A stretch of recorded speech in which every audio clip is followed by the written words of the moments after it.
Oh, all right. That was weird.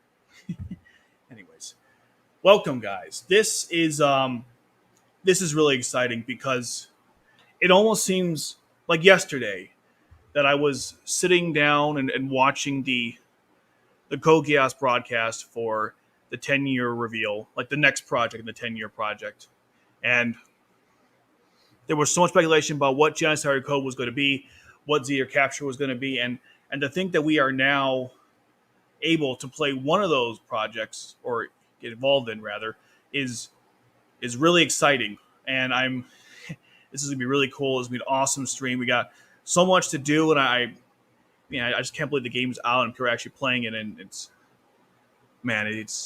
really cool. I can't believe that went by so quick.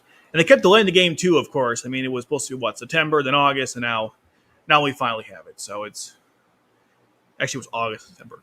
You know what I'm saying? But yeah, it was just man, this is gonna be awesome. I've been playing the game for a while now, and I had to play the game like 3 or 4 times because this is my first time doing a gotcha game. So when I'm playing it, by the way, and you guys are like, "Why are you doing that?" It's because I've never done this stuff before. I had to like go through hours just to figure out how this works and start several new games because apparently the way these apps work is if you like don't do it correctly, you can be screwed for like the entire experience. So there was a bit of a learning curve on my end to get this going, but we'll get to that later on. As always, we're going to start with an anime review, and then we're going to go into the episodes, and then Jazzary Code, and we'll get into that part when we do. All right, let's start with the anime review. We're going to talk about Gungrave. Gungrave is probably one of the most, not most underrated, but in my mind, it's a very underrated anime. Just like Code Geass and the one I did last week, Blue Gender, there's no real source material other than a video game. So there's actually a game, I think it was for the PS2, and I think it was supposed to be one for the PS4, but it never got released. I have no idea. But anywho, Gungrave is it's a mafia story, and I know it's underrated because there aren't too many mafia anime out there. But when people talk about mafia anime, they usually say things like Blue Gender and Bungo Strain Dogs, right? Not Blue Gender. I'm sorry, Banana Fish. I got Blue Gender in mind. Banana Fish, Bungo Strain Dogs.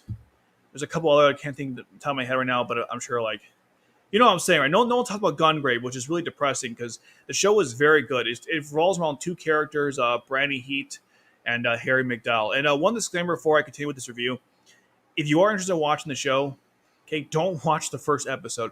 I don't know what it is with some of these shows, like Full Metal Alchemist Brotherhood as well.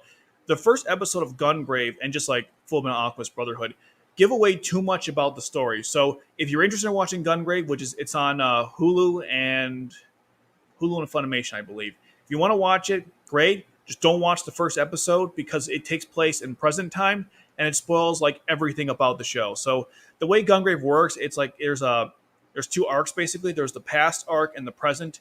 And so the first episode's for the present arc, but then it goes right to the past. And the problem is it just showed you like where we're at, so it spoils everything. So you're gonna watch Gungrave, start at episode 2. When you get back to the present arc, then watch that first episode.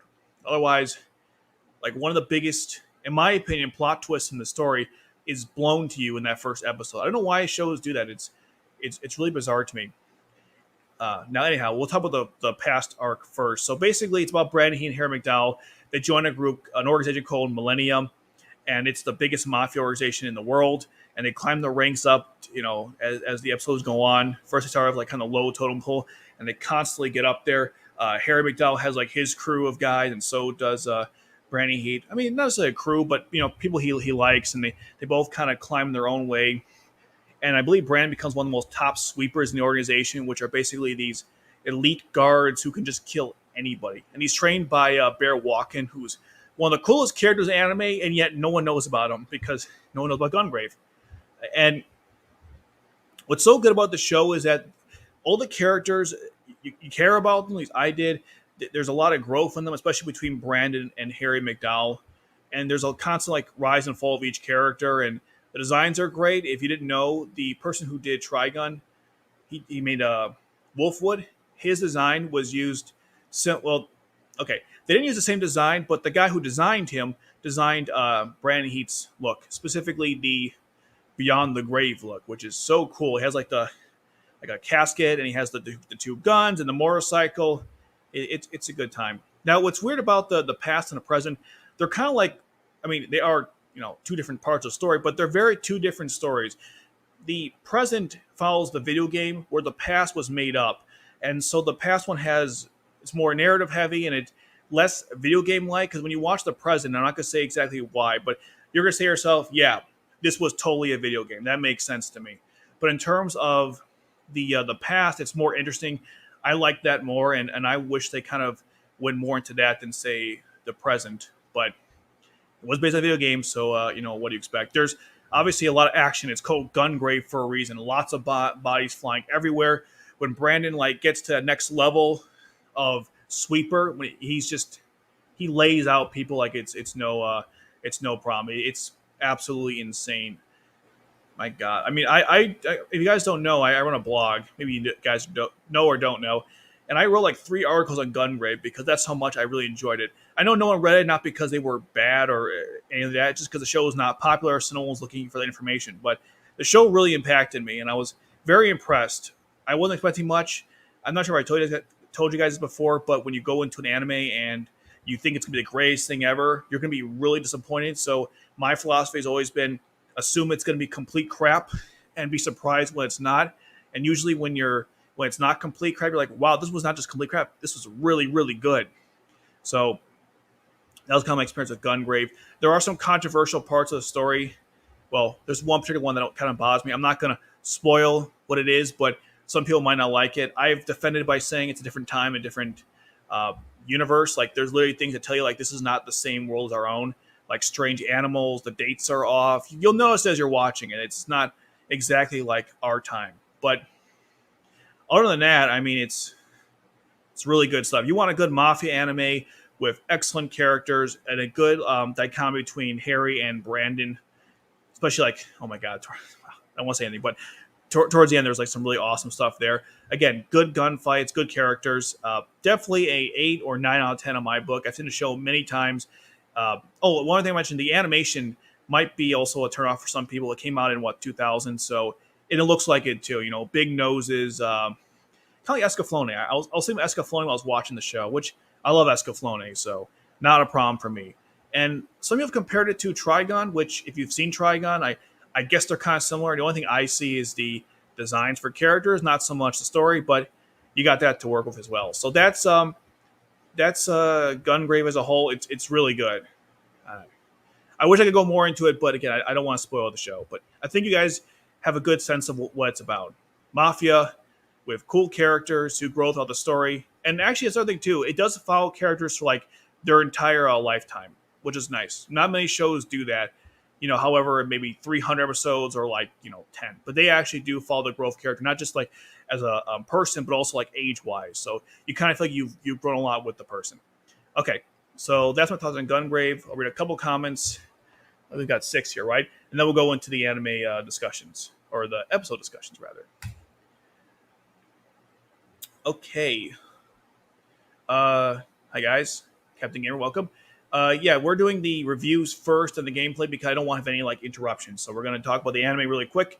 Well, not real quick, actually, because these episodes were pretty good. But you know what I mean. We're going to go into it relatively quickly, and then after that, we're going to... One second, check my notes here. Yeah, and then we're going to go into the actual game. So that's that. Cool shirt. Yeah, this is actually... I've had a shirt for a while now. I was thinking actually before starting this stream that I should probably get another Kogiya shirt. I keep wearing the same C2 and Lelouch outfits. So, I mean, I love the shirt, but variety is the spice of life. This is about to get hyped with Lelouch, Akito, Renya, Orpheus, Olerin, Olming on teaming up, and we can see what they think of each other. Yes. And actually, I'll mention this later, but there's a little disclaimer I have about Geass hard code and how I'm going to handle the gameplay, which we'll get to when we get to it. Maritama Kogiya's game. We had a lot of fun poking fun at Shirley. Silly it is that Shirley is a playable character in the game. I hope you can play as her. Shirley is... Okay. There's not about Shirley in general, but the problem with this game, and I don't want to crap on it because I do enjoy playing it, but there are some things I don't like. And one thing I don't like about it, before I get into the episode, just one thing. If you really want to beat this game, right? I'm not saying dominated, just beat the levels. You can't just use anyone you want, and that's really depressing. So when I first played the game, I had like any character I liked. I think it was like Futaba, Ayano, and Cecile, and I leveled them up pretty nicely. But I kept dying, and they weren't helpful. So I figured out you have to get like the best characters at the high levels, and you got to basically say screw it to everyone else, which is not really how the game should have been designed. That's a whole nother like I'm not even gonna rant about that right now. I was thinking about Digimon Cyber Sleuth, which is a much better game on every front. In that game, you didn't need the best Digimon to win. You could play with your favorites, like War Greymon or Metal Garurumon, or the originals. You could go to any generation. You could be somewhat competitive as long as you follow the rule about virus, data, and vaccines. The problem with Code Geass, even if you follow the whole knight, bishop, and rook policy, like what beats what, you could still get easily destroyed. It's really annoying. So I'll play it surely, but I'll have to I'll explain how I'll make that work. But yeah, it's one I know about the game. Again, didn't mean to go ranting about it, but I was really pissed off. Anywho, let's see. How do you feel about the Gungrave sounds? Like I feel like about Tamara, I adore Tamara, but almost no one in America knows about it. Yeah, I mean I haven't seen that one. Maybe it'll go into the next week. I'll put like a poll, I guess, because there's a couple shows I wanted to discuss. There's the one you mentioned. I have to watch it, of course. I want to talk about Razafon, maybe Full Metal Panic, Eureka 7. What else did I watched? Magical Knight Rayurth. I could talk about nothing really even remotely similar, but Violet Evergarden. So there's a lot of stuff I watched.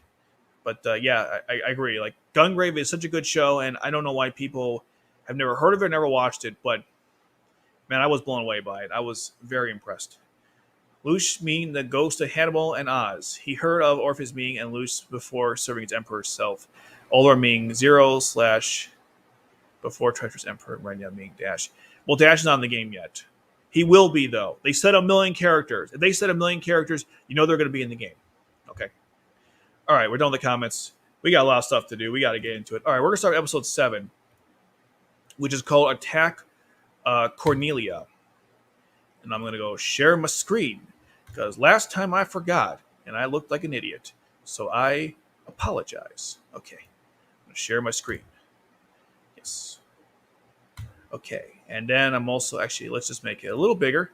And I'm also going to change my banner so you know what I'm talking about, the topic. Attack Cornelia. Awesome. And I'm also going to change my background because why not? To represent, look at that. That's the, I guess the other way. That is the background. That's the thumbnail, rather. Like what we're talking about.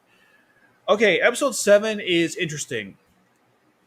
On one regard, it's kind of a rehash of episode 2, but I think that was kind of the point. They wanted to show that Lush is not like the smartest person ever, and he does make mistakes, which I think is not a bad thing. A lot of people were complaining that like Lush lost to Cornelia, and therefore he's not so smart. He's a complete moron, but or something like that. But I think that's a good sign because Lush constantly gets better with his plan and strategy, and it was only because of constantly testing things and failing.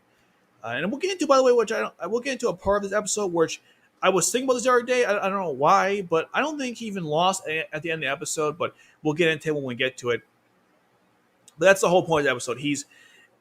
They try to Cornelia tries to repeat the same thing in Saitama Ghetto that happened in the Shinjuku Ghetto to lure out Zero. Zero goes in there, essentially, and actually, let me go through. You're looking at something blank. My bad. Let's actually go through the episodes. Part 2 episode. Yeah. So let's just finish the point here. So he goes to the Saitama Ghetto and ultimately loses to Cornelia because he tried the same strategy against Clovis. It didn't work. It didn't work against Cornelia. Okay, so that's like the basic summary of the story. The first part starts with Lelouch going to Charles. It's a flashback. He's wearing the same cape as he did when he was Zero, which is kind of cool. Or it's a similar type of cape. I wonder that's why he move this over here. I wonder that's why he was wearing it to begin with, because it reminded him of I guess his childhood. I don't know. It's a cool cape. Anyhow, so during the meeting with Charles, let's see. Yeah, it's kind of weird. The photos I have are kind of all over the place, but it doesn't really matter. Anyhow, during the meeting with Charles, actually, we'll go to that image. I don't know why, but this one got really scrambled. Like when I was messing with it, I guess weeks ago. Anyways, during the meeting with Charles, He asks him about Marion. She died. How come you didn't care or anything? And Charles like, I have no time for this. Send the next person. He's like, what do you mean you don't have time for this? And you say, listen, I don't care. It doesn't matter. Um, you're Lelouch got really angry, saying how everyone's scheming to take your throne. I want out of like the line to the throne. And then Charles said, you know what, fine, leave. I exile you and Nutley as pawns. He also mentioned how like you've been dead, and if it wasn't I gave you life, and technically you have nothing anyways because you never were born. Charles basically got really pissed at Lelouch and let him have it. Now, something interesting, I wrote one comment. They said that the crowd said that the people who killed Marion wasn't a terrorist. It was actually well, they blurred out because they were saying, "Don't talk like that; you'll get in trouble or something." But I think they were saying that someone from the inside killed them. Someone in the royal family or close to that, which is what Lelouch thought as well. So it looks like he wasn't as. I mean, as a kid, Lelouch thought about this. I was actually pretty smart to think about that at a young age. But he was not stupid. He knew that someone on the inside killed Marion, and they were even hinting in the show. In that one episode that someone actually did. It's kind of messed up. They said like Nunnally was shot in the legs. They couldn't even use her as a bargaining chip.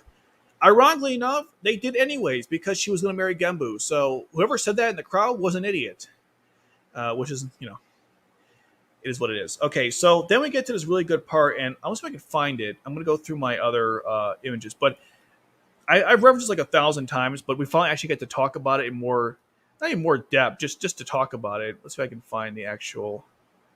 Come on now. If I don't have it, I'm really angry. I know I have it. Don't I have it? All around me are for. Oh wait, I can't even sing songs right now because if I sing it horribly, I could still like get copyright because that's the way the world is now. Ah, here it is. Okay. All right, so we get to this famous part. After Lelouch wakes up, he is in bed. Now, if you look very closely, I'm gonna zoom in as much as I can. There's a piece of green over here. That's C2. So they were sharing a bed this whole time. And the reason why it's important is because, I mean, it's not really important, but the reason why it's significant to me, anyways, is that in episode 5, when C2 is talking to Lelouch about, what was it? What moving in with him? She says right here, a gentleman would sleep on the floor. But it turns out that that never happened because they actually share the same bed. Just kind of funny how C2 was being kind of a mean person to Lelouch, but deep down, I guess, she realized that he needs to be up. He needs energy. Let the man sleep in his bed. You're kind of the intruder. So, and of course, some people joke, I'm not going to go this direction, but some people joke there was more than just sleeping together. I don't know about that. No proof of it, but hey, if it happened, it happened. I think Lelouch was probably too busy or exhausted to want to do anything with anybody. Just my take on it. I mean, he is running a rebellion and doing high school and exceeding in high school, so it's not like he had time for that stuff anyways. So that's the first part. Now we get to this other scene right afterwards where Lloyd talks to Cornelia, and this I kind of missed this dialogue. This is one thing I like about going through these episodes in real detail is that I get to actually listen to what the characters are saying and really understand why they're saying it. For example, they're talking about Honor Britannians, how Cornelia's like, I'm going to promote Suzaku to a warrant officer, and that will, appease him. But I really don't want honorary Britannians in my army. I hate them. And that's important because Cornelia is very racist early on in the show. Some people argue about this. I'm like, no, she's very racist. She wouldn't let them help out in the hostage situation, which we'll get to in episode 8. But here, she's saying, I don't want them to help me out, period. Screw these honor Britannians. But she promotes Suzaku. So this is his first promotion. I believe he was a regular soldier. Now he's a warrant officer, which is interesting. Then we get to the scene here, which I think this is a good callback to the last episode because she says, Euphemia, that the only people who should fight and lead are those who are on the battlefield and lead, and the ones who actually fight on the front lines. And what I find interesting about this is that she doesn't agree with this philosophy. If you remember in the last episode, everyone's responding to Charles' speech, and Euphemia is very upset because she doesn't believe in that philosophy. And here we're seeing the same thing again being discussed, how Britannia has this whole dominant social Darwinism, the strong live and the weak die, and she doesn't like that. And again, discussing more about her disgust for yes, for Britannia's philosophy. So I actually really like the I'm not sure if they were trying to connect the two, but they did a good job. Then we have Suzaku talking to Cecile. What's interesting about this conversation is that it implies that Suzaku never went to school formally, which makes sense because given he was a kid, Japan lost and they weren't even considered citizens as numbers. So I take it he never got a chance to get formal schooling because they were probably biased against him, or all Japanese people, I would imagine. So him getting into school is kind of interesting. He mentions how he's actually having a hard time, but Lush and everyone else is helping him out. And Cecile mentions the school is actually very liberal, which I always found interesting because there's certain scenes in Ashford that show like it's actually quite conservative, but maybe their conservative is like I'm trying to think like maybe for them that's very liberal because you remember there's one part where when they're talking about like who you want to get a kiss from in the last episode, one girl said, if you want to get a kiss from Millie, then go back in the closet. So clearly people in the school are homophobic. So the fact that that's considered a liberal school is interesting to me. But beyond that, they talk about like how Lucius is important, and then she says like, oh, make sure you like don't take him for granted because if you met with him, then that's it was meant to be. And Zach was just like, okay. I think he was probably thinking like, Cecile, you're a nice person, quite attractive looking, but I don't know what the heck you're talking about. And she's giving this really nice smile. I mean, every time Cecile though, like, man, she's drawn well. Anyhow, Lloyd's like, okay, it's over. I love this scene because I used it in my 500 celebration video. Then we get to this, we get our first, I guess, fighting amongst Lelouch. And here's the thing, though. This was not a harem fighting because keep in mind that Colin's not interested. I've already made a video about it. I won't discuss it any further, but Colin's not interested in Lelouch. Shirley thinks she is and therefore antagonizes her. And then Colin's like, okay, I'm going to kill you. And then she's like, you want to date Lulu? And she's like, what are you talking about? And then they were holding the kiss and they go back and forth. And God, it was so stupid. I mean, Shirley is very protective over Lelouch, so that's one of her characteristics. But if people think this is some excuse to how Colin liked Lelouch at this time, it's not, okay? She really didn't like him. I mean, she slaps him later on in episode 9 because he's a insensitive Brit and a prick, too, for making those comments about how Levins could be like everyone else when he misses the whole point. Then again, though, that was him just, how I put this, that was him pretending as Lucius to be Britannia, not him, Lamperouge, not being Britannia. Okay, so we move on after this interesting scene, and Millie is being told that she has to get a arranged marriage. Now, what's very important about this, I didn't mention this in the beginning, but when the people are talking, when Lucius as a kid is seeing his father in the flashback, they said that not only is Lelouch like screwed or something, but the Ashfords are as well who supported him. I'm not sure if I didn't know that apparently even when they were younger, the Ashfords were involved with Lelouch and his sister, but apparently even then they were screwed.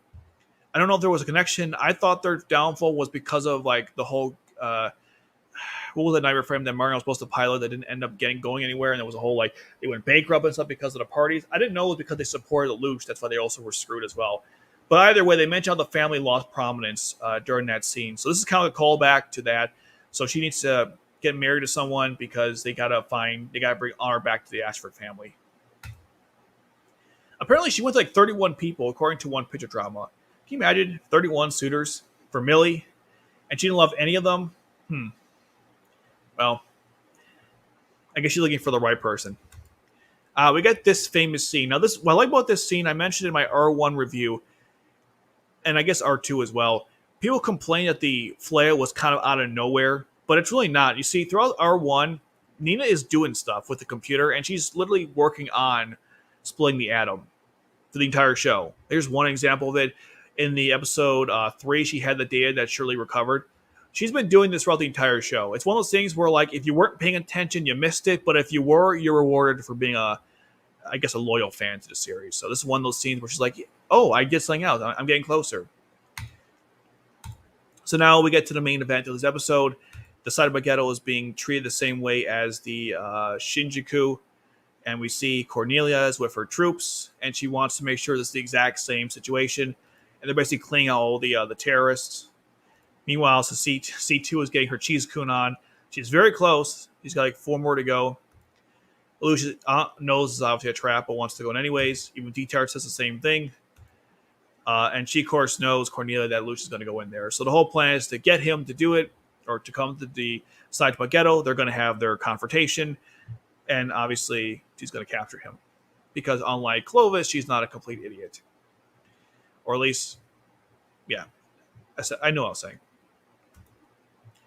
So now C2 is talking to Lelouch about like what's more important: is it destroying Britannia or is it avenging his mother? And he says equally both.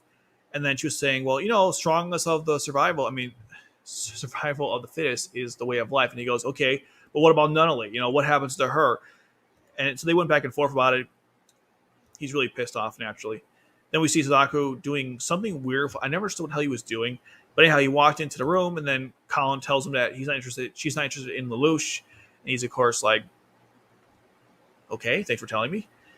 And then Shirley says, "I don't care who Lelouch is. I don't give a darn." Which is, all right, whatever. Now they don't say what they discussed because her response didn't make sense to me. Because Colin said, "I'm not interested in Lelouch. There's nothing going on with us," and then she's like, "Well, I don't care about Lelouch." I'm thinking. It wasn't like Colin said that Lelouch cheated on her, which he didn't even cheat on her because they weren't even a thing. But let's say they were, I guess, for Colin, which never even happened. So I don't know why her statement was kind of odd to me. But anyways, Suzaku talks to her, and we learn about why she likes Lelouch later on. So C2 threatens Lelouch here, and what I'll say is that some people complain that Lelouch trying to kill himself was the dumb part about this scene. That's not, actually. Everything Lelouch does make sense to me. The dumb part really is C2, because C2 wants to shoot him to subdue him. The problem is, if she shoots him, he has to go to the hospital, and then he has to be treated, and of course everyone will hear the gunshot, and then C2 will be captured. I mean, really think about it, that plan was the dumb part. But I love what Lelouch says here, because this is good flashback for later on in the story, because he talks about how if he can't do this, taking down Britannia, helping his sister out, he'd rather be dead. And we know later on in the show that's exactly what happened. I'm not going to spoil it, but you've seen the show, you know what I'm talking about. So that's why this scene is really good, because it shows Lelouch's motivations and what he's really doing, and if he can't do it, what he would do instead, which is nothing, because he thinks he'd rather be dead, because he basically was dying. He was living a lie the whole time, a false alias in a country not his own, constantly hunted by the Empire. So it makes sense why he'd rather choose death than this meaningless life. And even C2 is like, I get it. It's life without meaning. Okay, you finally got it. I'm glad. So that's that. Then we get to more civilians being killed by Britannia, because they love killing civilians. It's pretty standard stuff. No one bats an eye either about it, which I guess is, again, pretty standard stuff. They start the whole taking over the side of my ghetto. Now, one thing about this episode, I think I mentioned already once, there's a lot of repeat animation in this one. Lots of repeat stuff. And not a bad thing. It's just I noticed that they reused a lot of footage. Specifically, like Nightmare Frames getting destroyed, because, in a sense, these were very similar conflicts. So they were trying to save money animation budget. They succeeded, because there was a lot of reused stuff here. So they go in there. We see Orange Boy is screwed because of what happened. Basically, like Lelouch, Zero go. So they have to start. All the purebloods are basically screwed, which is kind of depressing, but is what it is. And Jeremiah's upset because he wanted to be in the front lines. He can't rebuild his honor if he's in the back of the back. But that's how it is. So eventually, Lelouch, he takes over Sutherland using armor that he got previously on this random guy who, by the way, he never looks into why he lost Nightmare Frame. I guess no one ever asked him about it. I mean, with Valletta, it literally led to her remembering he was a high school student and leading some kind of mission to get him. But this guy's like, whatever. I guess no one questioned him about it. Eventually, these terrorists are contacted by Zero, and of course, this is before he works for Ogi. And I kind of like that, where Lelouch early on didn't really have an exact plan to defeat Britannia. He first just worked with that random terrorist group because he figured, hey, I want payback for you getting me involved in your conflict. And he's like, okay, well, I want to defeat Cornelia because, again, my goal is to stop Charles and destroy Britannia, so I'll help these people out. And so he was kind of hopping between terrorist groups. Eventually, he sides with Ogi in the next episode, but I like how he didn't really have a clear direction yet of what he wanted to do, which is why it ended up failing. There's some guy he used Geass on. I'm not sure who this is. Was it a terrorist or something? But they don't really show you. I tried it literally goes from this scene to this scene. I'm not sure who this guy is or what the circumstance behind the Geass was. Anyhow, he gives commands to the terrorists. They take out a bunch of Nightmare Frames, and then They're like, oh yeah, he said he'd be there, and they start following his orders. Like this tank, for example, I'm pretty sure that was in episode 2, and there's a bunch of that stuff recycled throughout. Then eventually they're killing all their troops. They take out the bridge. Cornelius like, okay, back up, we're done. And then this is the part where, wait, not this part. Oh, we're almost there. Okay, I don't want to jump too far ahead. That's the problem. Like, I want to go like in order of what happened, not just like overall thoughts. 'Cause I have a lot of things. I wrote down a lot of notes, but anywho, so Lucius is looking at the chart. He realized that Cornelia, has no stomach for this battle, so he wants to sneak in among the troops. That's why he's pointing at the map. Then we see C2 talking to Marion, I guess, and the reason why this is so annoying to me is because I mentioned in the last video that C2 was completely oblivious to who Charles was. I thought she was, so the fact that she's talking to Marion, and I believe it, like even then it was probably Marion because she said you can't fight your flesh and blood or something. So it's obviously a relative. Now it could have been anyone. The point is like she it's really strange writing. I'm still trying to in my mind figure out how the hell to reconcile this.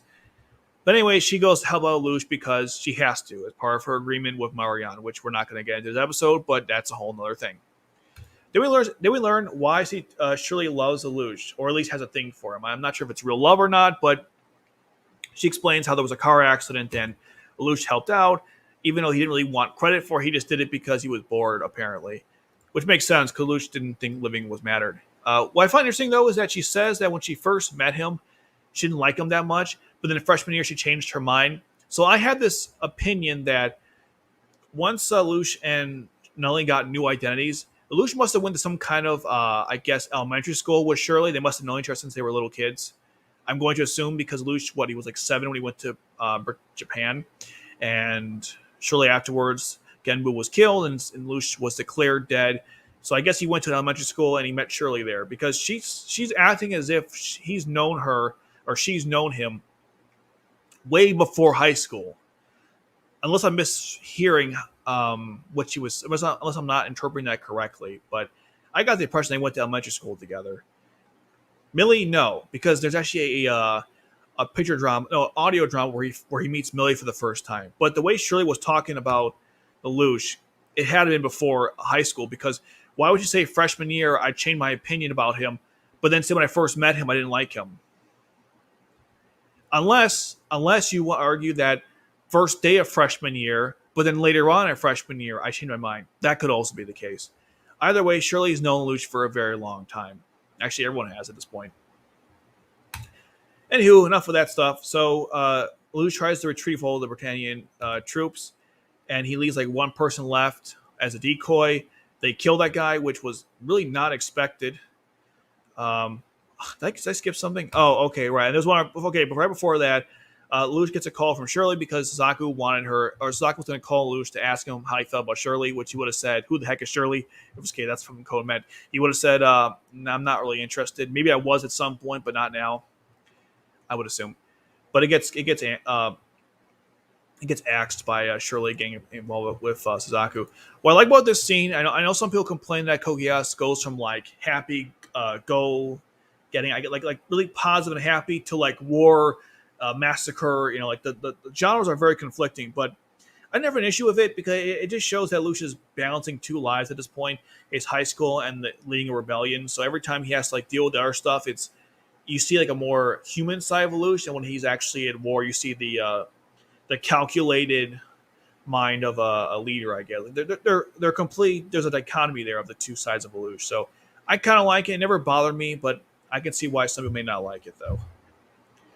Not really an issue in my case, but okay. Now we get to the part where they kill the one guy who was supposed to be a decoy, and probably one of the most brutal deaths in Code Geass. Like, where's the image? Basically, all 4 guys stab him at once. It was literally the most. I was gonna find the image real quick because it was freaking. It was like, wow. I mean, I guess there's no. The best kill is overkill, but that was way overkill. I think he was dead after the first guy. But hold on, let's see if I can find it. I guess it was really more of the point. Hey, get it? The point. Where is it? I want to see if I can find. I thought I had an image of it. It was like one of the most. I think it's one of the most iconic kills in Geass. Maybe it's just me. Okay, I can't find it here. I'll load the video up real quick. I'm not sure why I can't find it. Give me a second. Okay. I didn't think I'd have to. If you guys ever played Star Fox, there's an episode where you are. What are you doing? You're trying to get stop the train, and I forgot what I think it's. Is it Zonus? No, it's not. I forgot the episode's name. But anyhow, the guy was like, he was like, I didn't expect to have to do this. You're very lucky. So anyhow, that's how I'm feeling this. I didn't have to. I feel the same way it comes to this. I didn't expect to have to show you guys clips, but or the video itself, but you're very lucky. Okay, so hold on, hold up. Come on, almost there. Yeah, right here. Look at this. Let me go back. This is way overkill. He was dead after the first guy hit him. Like if we were like an instant replay of this, okay, right there. See, the cockpit is right here. So he was dead way before the other two Gloucesters came in there. But they wanted to make a I guess a message, send a message rather, make a message, send a message. I know words, they're hard. The point is he wanted to send a message because this guy was way dead before the other two went in there. But man, this kill was brutal. Always like, I don't know what it is about the show, but every time I watch this episode, this kill always like, ew, just, man, disgusting. Okay. Anyhow, back to the rest of the episode. So Lelouch is he's upset because his plan isn't working. Cornelia even notices that. This is actually a part where he countered her strategy. He's like, oh, this might actually be zero. And ultimately his troops are getting destroyed by the Cornelia's royal I guess force. Which kind of makes me wonder if they could have just done that in the beginning, because here's the thing though, I was trying to rationalize this into two possibilities. Did Cornelia defeat Lelouch because she had overwhelming power, meaning that she didn't even need to do any strategy, or was it because she was able to figure out Lelouch's plan to get in under the other troops and then kill the people outside? I'm not sure exactly which it is, because watching the episode again, it appeared like Cornelia just won out of pure power because the Nightmare Frames overwhelmed all of his troops. Now, yes, they tried certain tactics to kill some of the Nightmare Frames, and Cornelia played decoy too of her troops. At the same time, though, I'm just like, they just killed them because they had overwhelming power. But that's happens to Lelouch all the time in this story. And this moron, of course, he's like, oh, I could take a shot. Lelouch's like, no, it's decoy. He goes, I can do it. And then we know what happens to him. Nothing good. Then she tells everyone to come back in, and she tells everyone, and then everyone has to open their cockpits to reveal themselves. Now, here's the part where this is I want to like discuss this, I guess, in a more of a. I want to say something about this. Okay, I have a theory that Lelouch didn't actually lose here, and this is why. Okay, as far as Cornelia knows, Lelouch is dead. So if he was to, let's say he opened the cockpit, right? Well, he has to. Is going to. And he says, I'm Lelouch v. Britannia. And Cornelia's like, really? My brother's still alive? She would probably want to talk to him one-on-one. Maybe there'd be people in there or two. Doesn't really matter. The point is, Lelouch was not going to die. I don't think Cornelia would have killed him. Especially knowing that Cornelia was close to Marion, and probably just like Jeremiah, feels bad about her death. I mean, she looked into the whole situation with the murder, right? According to Euphemia. She investigated the whole thing, found nothing. She was surprised. So she would have gotten Lelouch to come into the G1 base, and they would have talked it out. He could use his Geass on her. Everyone in the room, he would have escaped, because they don't know about his Geass power. They don't even know he's zero. He could say, I'm working under zero. I'm not actually zero. They don't know anything about him. She can make all the assumptions, but there's no actual proof of who he is or what he's doing. If he used that to his advantage, he actually could have been discovered by in the troops, talked to Cornelia, and who knows what would have happened. I know that he would have had to expose himself, but technically, wasn't his goal to be in front of Cornelia? So wouldn't that have worked? Now, granted, maybe they would have put him in jail, and so he never got a FaceTime with Cornelia, or maybe they would have killed him on the spot. I'm not sure that'd be the case. I just find it interesting that he was going to be caught by Cornelia. I'm sure especially now we know he's not. I mean, he's not wearing the Zero outfit, right? So even if they he came out of the cockpit, he'd be wearing a he was wearing a normal armor. So there's no proof he was Zero, and maybe he could see he was working under him or something, and she could use she could talk to him 1-on-1. So there, I don't think he was completely screwed here, which is why he might have been willing to come out of the cockpit before C2 came out of there and obviously saved his bacon. Because he seemed pretty like somewhat calm because they said open the cockpit. He's like, okay, it was damaged. And then he said, okay, we'll open it for you. He goes, all right, fine. And then, C2 came and saved the day. So I personally think that he could have actually still won this because his only goal is to climb the ladder with the Geass power. So if he can convince Cornelia with it, or not convince, command her to get him to the next stage, eventually he would accomplish his goals. It would have been kind of weird. It's not how he planned it out, but I don't think he was entirely screwed because he has Geass power. Yes, he can't use it on nightmare frames, but Cornelia was probably going to talk to him 1-on-1.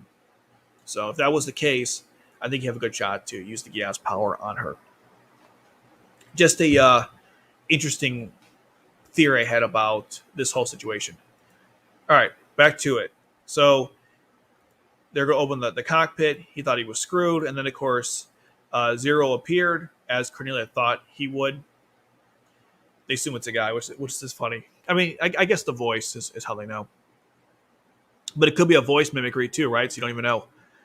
Anyhow, he runs away. He talks to C2, and she explains, well, if you lost, then you need to improve for next time and stack the deck in your favor. So Luge says, you know what? I'm going to make an army that can defeat Britannia. So he tried using 2 different terrorist groups, held them out, and it had mixed results. So now Lucius says, I'm going to actually get a real army to defeat Britannia. Not some random, people here and there. We're going to start from the ground up and build an entire organization. And that's how the episode ends. I think he even says in like the epilogue, he's going to do that. And that's the entire episode 7 in a nutshell. Let me see some notes before I give my final thoughts on it, if I didn't say it already. Let's see. Cornelia tells Luge about, or tells Suzaku, Cornelia promotes Suzaku. Okay. Let's see. Kel and Shirley will fight. They arrange marriage. C2 is close to Cheese-kun. The purebloods are worthless.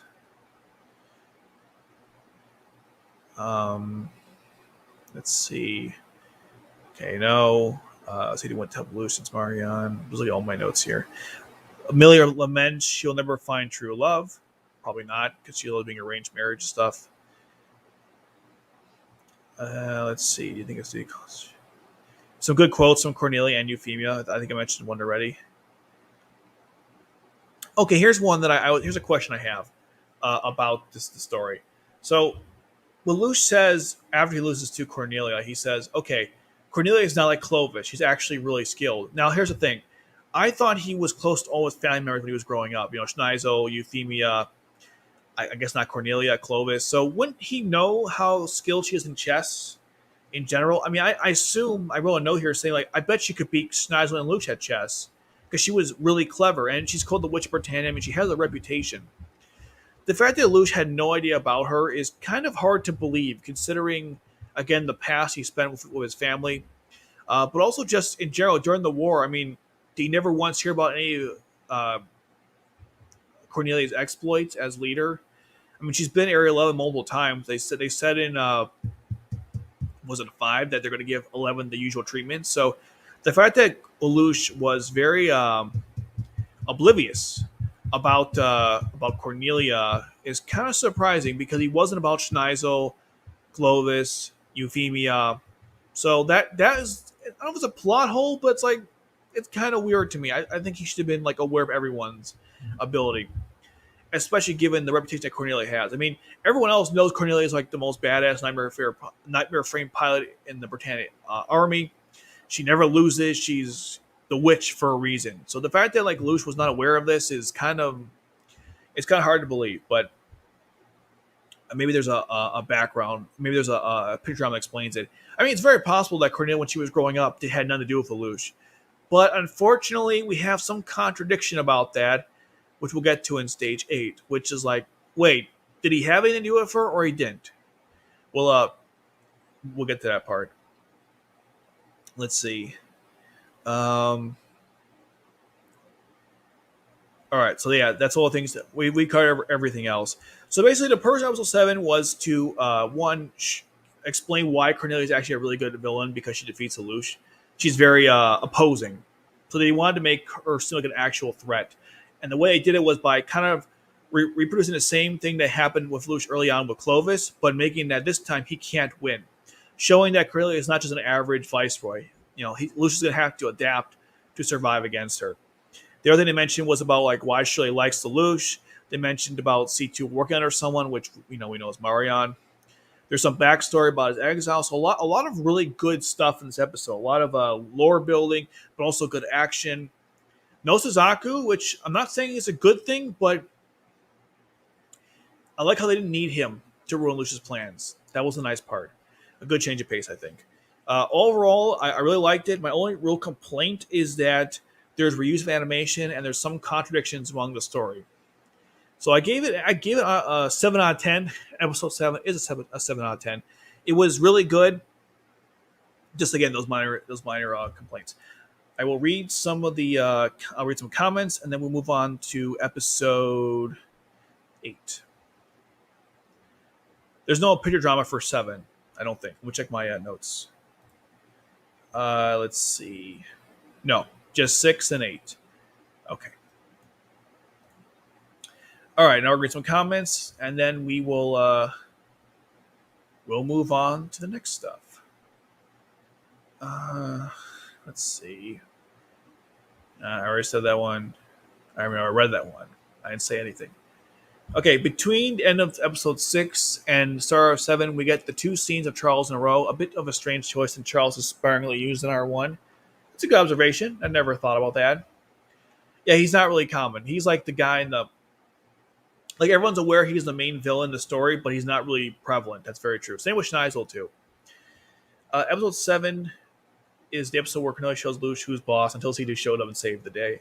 Even with C2 saving the day, she still showed him who's boss. Again, sure, he makes mistakes, but he can get smarter and still is cautious. And yeah, exactly. The point is he's improving. That's all that matters. Well, V2 is Lelouch's uncle. So, right, exactly. Ephemeral did kill her, as we know. They were hinting to that in that episode, which was pretty good. Again, the show has a lot of good foreshadowing, okay? There's so much complaint to say, oh, the show just throws things out there with no setup. No, a lot of setup. Watch the episodes again, now that you've seen the whole show, and you realize that they were actually... The things that they didn't plan out were obvious, but when they did plan it out, it was actually pretty brilliant. So, I'm glad you mentioned that. Well, you didn't mention that, but I enhanced your point. I think Lelouch and C2 sharing a bed was a platonic, non-romantic thing, although I wouldn't be surprised if C2 teased Lelouch about it. Oh, for sure. I thought it was always funny how she joked that they wouldn't sleep in the same bed, but then they did. It was kind of funny. I think Millie tries to make Ashford Academy a liberal school, but deep down there's some people with offensive views like Nina. Right. I didn't mention the racism, but yes, that's also the fact as well. I mean, Shirley's a nice person. She never cared about people's race. I mean, she had no problem talking to Suzaku, despite knowing that he was Japanese and possibly a terrorist, But I find it a little weird that we never get any screen time from Millie's grandfather, who's the principal of the school. It's not relevant. No one wants to talk to that old man anyways. Look, if we don't get time with Colin's dad or Suzaku's family, we're sure as hell not getting time with Millie's grandfather. The Ashford property backed Marion as empress. With her death, they lost their influence in the court intrigue and factional strife. If the person you back falls, normally you will do. Okay, thank you for the clarification. Yeah, Crimson King, you always you understand these things way better than I do. Okay, that's what happened. Right. Which makes sense because weren't they were building the nightmare frame for her. Yeah, it all comes together. That's right. Judging by Shirley's past with Lelouch, he may have been a good, decent detective at deductive things. Yeah. Lelouch is a very gifted person. High IQ, among other things. Okay. Lelouch has better ways of changing sides of personality better than light. Jeez, I don't want to go there. I've talked so much about light Yagami. I'm not sick of it, but man, I didn't realize I mean, like 4 or 5 videos about this already. It's crazy. I don't think I've ever discussed Death Note on this channel. Well, that's not true. I'm talking about Code Geass, so you expect it to happen. But man, the extent that I've talked about it though is extremely crazy. Okay, uh, it's at a loss because he was not controlling the situation. Even if he could take advantage afterwards, Lelouch is prideful and doesn't like when things don't go his way or when he's given a win. I mean, I guess, but I mean, he has no problem using Geass as like his main plan to victory. I think the point you're making is that he could have Geass his way out of the situation, but he would have preferred if it was Geass on his terms, not Geass on Cornelia's terms. So the loss wasn't so much that he couldn't get out of it; it was that his plan to defeat Cornelia wasn't didn't occur, which makes sense. I agree. But I'm saying like in this situation though, if he had to get out of it, I think he could have. But you're right. You're totally right. It was a defeat. I see what you're saying. Okay. Interesting. When it comes to Cornelia, the problem she always wants to see Zero who he really is. Close technically for me was the weakest one. That's why season 2 when she found out that Zero was loose. Uh, then he found out that Schneisel's plan really is. He sees Lucius' plans better than Schneisel's. Oh, you mean Cornelia? I think a reason Shirley likes Lelouch is because, like Lelouch, she often hides her true feelings. Although in Shirley's case, because she's shy as opposed to Shirley, who has secret identity. Facts. When Lelouch made mistakes, C2 saves him. That's why she does better than Colin. Also facts. I like that Colin would save Lelouch if given the chance. Maybe. The question: does the school president and the girl from the student council, do they have feelings for Lelouch? The girl, the school president, oh Millie, and the girl from the student council. I guess that's Shirley. Did she have feelings for Lelouch? Shirley did. Millie, I don't know. Nina obviously didn't. Um, some people say Millie loved Lelouch. I just don't see it. I've watched the show, like as you guys know, a lot, and I can't recall any time where she was clearly in love with him. There are definitely parts in the story where she might be interested, but like you really have to, like, as they say, it's a reach. That's a reach. But we'll see. And we'll see what I talk about. There is nothing to see. It's over. Good day, sir. Okay, let's go to episode 8 now. Because we have to, okay, one more comment. I think Millie was spinning with Lelouch. I don't know, man. I don't know. I don't think so.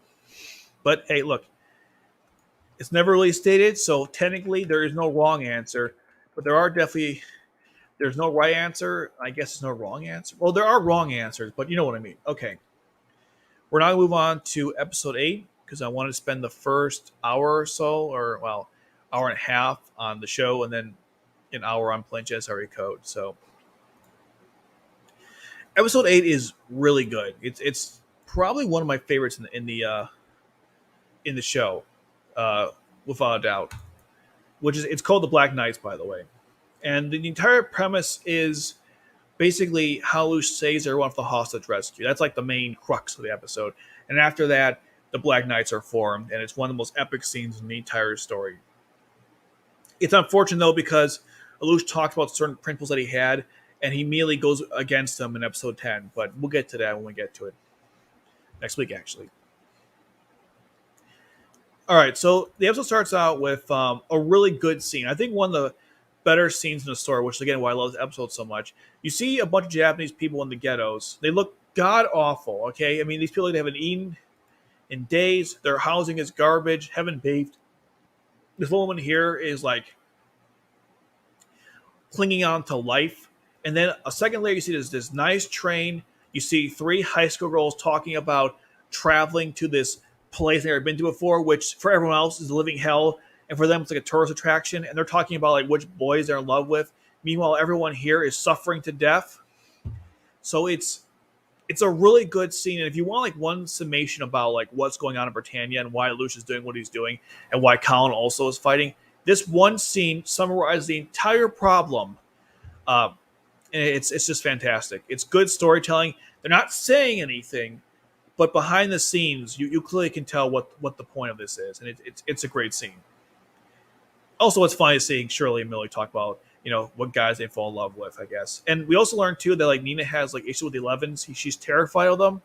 Some say that apparently in this scene, she revealed without revealing that she had some past history with 11s, like abuse, attack. I don't know. That's what she's scared of them, apparently. There's no proof of this, but that's apparently what people say. So there is that. I like how they say, "Don't worry, everything will be fine." And of course, we know what happened. It's not fine. They also Lelouch decides to recruit Ogie and his gang, including Colin. Unfortunately, you get Tamaki too, so it is what it is. And we found with this new base they have, which they're going to have for quite a while until they get the sub. Which was that 17?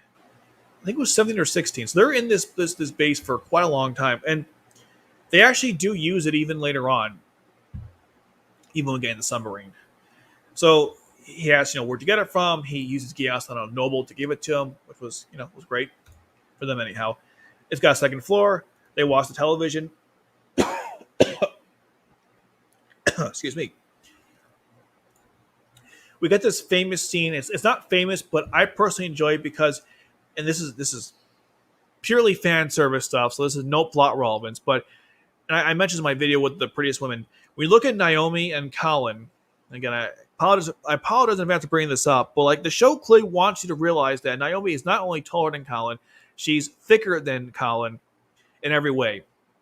The only problem with Naomi, she has like almost no personality and no development. But from a physical standpoint, way more impressive than Colin.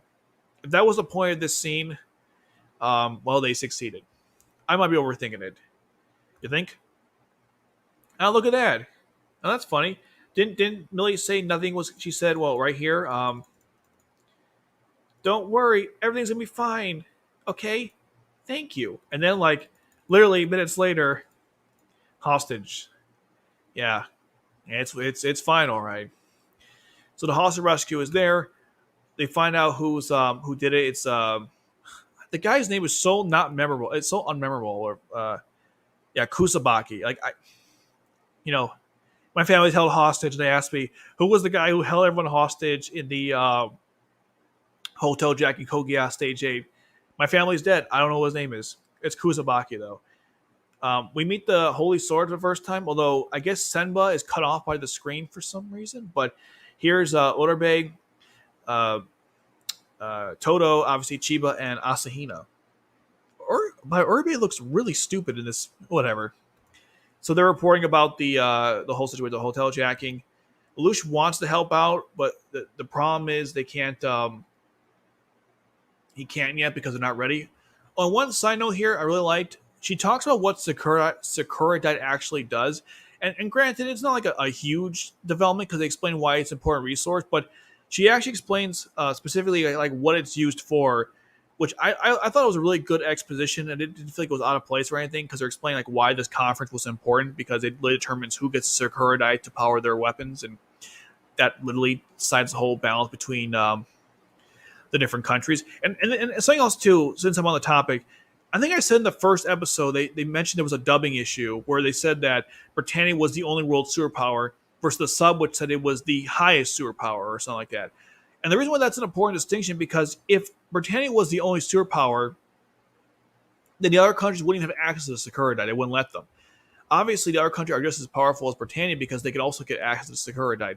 Like, why even bother negotiating with the countries if you are the strongest country out there? So obviously they weren't. And this whole conference points that out, which again, that dubbing was pretty bad. Which is kind of a shame because most dubbing in Kogias is very good. In fact, this is arguably one of the best dubs ever done because you have an all-star team of people. Anyhow, back to the hotel jacking. My rant is over there. So you get this little discussion, not there. Yeah.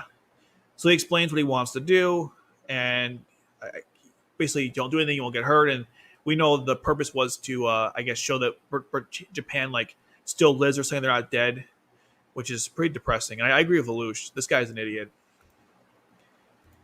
So they're watching TV. Lelouch doesn't know what to do because they're not ready. He hangs out on Rivel because he hates him. No, I'm just kidding. He hangs out on Rivel because what's he supposed to tell him? So eventually they come up with a plan to save them. In the meantime, they have to do their own hostage rescue. The problem, though, is they explain how the entire area has been taken up by the Japanese JLF members. I really love this scene because it shows basically the whole situation. Well, I mean, again, exposition, but makes sense given the situation. It wasn't like just dry, boring stuff. Like they showed you diagrams and charts, and of course this 3D graphic here. They try to send people underground, but the Raiko, which is one of the coolest weapons in Code Geass, wipes them all out. Such an epic scene. And they also can't just go in there and blast the thing because Yuffie's there. Now, according to Lelouch, Cornelia would have wiped everyone and killed them all. Again, I'm kind of confused because I thought he didn't know her personality, hence why he lost to her. But apparently he knew her well enough that she would destroy the hostages if she could. A little confused about that stuff. We get to this scene here where apparently Cecile says, why is it that the Honor Britannians are worthless? Then why have it at all? And I argue it's because since Britannia is a dictatorship on many levels, if one viceroy wants to elevate Britannians, Japanese people, it can go away if another person gets in charge. So it's not really a contradiction in the story or even pointing out hypocrisies. It's more of saying that who's ever in charge dictates how the rules work. Basically, nothing is stable in the world when you have a dictatorship running things. So like with Clovis, it was working out pretty well. But Cornelia has no respect for numbers, and she doesn't want them doing anything in life. So who's ever in charge, that determines if the system actually works or not, which usually doesn't. At least when Cornelia was in charge. Although she did give Zaku a promotion, so I guess you can't earn your stripes, as it were. So Lelouch realized that we have to act, even though they're not really ready yet. So they come up with a plan. It was actually a pretty good plan, too. Before that, though, he mentions to Ogi that they're not terrorists or knights of justice. Because, again, Lelouch said even the episode was at 4, they're not terrorism. Terrorism will not solve any problems. They have to destroy Britannia as a nation and army, which is what they tried to do. Cecile tries to encourage Zaku that everything will be okay, and of course, someone's killed, which is not. The demands haven't been met yet, which I'm not sure what they were. I'm not sure what they were trying to get exactly. Anyhow, they were going to go and they wanted to find someone to go in there. They didn't have it planned at the time. Eventually, they learned that Zero was there, and they used him as bait so they could buy some time and come up with a better strategy, which ultimately was the Lancelot, because what else would it be at this point? We had the Black Knights talking in the camera. I guess it's the camera crew car. I forgot the name of it. The cable car. That's not it. Right? The TV car. I think that's what it's called. They're discussing, how come we're using our other base? I mean, some of the questions were asked are pretty stupid, but then again, no surprise there. And Tamaki asking a dumb thing again, like, yeah, I thought he was sketchy too. Oh, shut up, Tamaki. You're smiling at the end of this episode. You're so full of it. God, I hate Tamaki. So Lelouch meets up with Cornelia, rather, and says, would you rather choose Euphemia, who's alive, or Clovis, who's dead? And it's all saying like 20 minutes ago where I mentioned how, okay, so Lelouch didn't know about Cornelia's strategy as a tactic as a soldier, but he knew she was very close to Euphemia because they were childhood, they were raised together. So you can't have both ways. Okay, this is one time where I'm going to have to be a little critical here. Either he knows her or he doesn't. It can't be this like, well, actually, now that I think about it, she was pretty close to Euphemia. So you were close to Cornelia when you were growing up then. So you know that she was good at chess probably, and she was a good tactician. So you got to I don't know. Definitely one of the weaker points of the story. It doesn't kill anything. It's just one of those things like, just be consistent. That's all. Did he know her well when he was growing up, or didn't he? That's all I ask. Back to the story. So Zero gets in there. He talks to Kusabaki. I literally have to say his name because I had to look it up. I just don't remember. They load up Suzaku and they give him the Varus cannon, which we'll get to later. And they explain his mission. I love when Cecile gives the briefings for Suzaku's missions. They're well thought out, and the strategy is actually pretty smart. It's one of the only times in the story where they actually tell you the strategy behind what they're going to do. With Lelouch, it's not always as stated as obviously as it is here. So when they do stay like this, I give the show a thumbs up for it. Here's the Varus cannon. It's the first time we see it. This is episode 8, by the way, of stage 1. I remember in Gigat's video, and again, I don't hate Gigat, but he mentioned how the Varus cannon was some kind of last-minute thing introduced in R2. No, we've had this thing since early on in R1. And the technology keeps advancing throughout the story if you pay attention. It's not just like one random thing after another. So And I've harped on the nightmare frame situation a lot in Code Geass, but man, does it piss me off when people don't get it right or assume the worst. Anyhow, Zaku gets dropped in, ready to go. He thinks about the flashback, how he was invited to go to I think it was called something lake, but he said no. Eventually, she calls Nina. Well, back in present time, Nina calls one of the guys a terrorist or 11. He gets very angry, and then eventually Shirley's like, "We'll correct her," and then he said, "Okay, fine, I'll take you through the back, show you some respect or something." And I assume, okay, and they never say it, but I assume he was either going to beat them or grape them. I'm not sure which was the option there, but or option. What the hell's wrong with me? What was the outcome going to be? But either way, it was not going to be good for these women. So I'm very thankful that Euphemia has put an end to it, because if she had listened to her bodyguard and let this guy do what he wanted to these girls, it would have been pretty bad, very very bad. So I'm glad that she interfered. It was the right thing to do. I mean, because when someone says, "I'm going to show you some respect," I mean, you know what that means. Nothing good. All right, so Lush talks to the guys, and what kind of pissed me off here is that they're talking about like his plan, what he wants to do.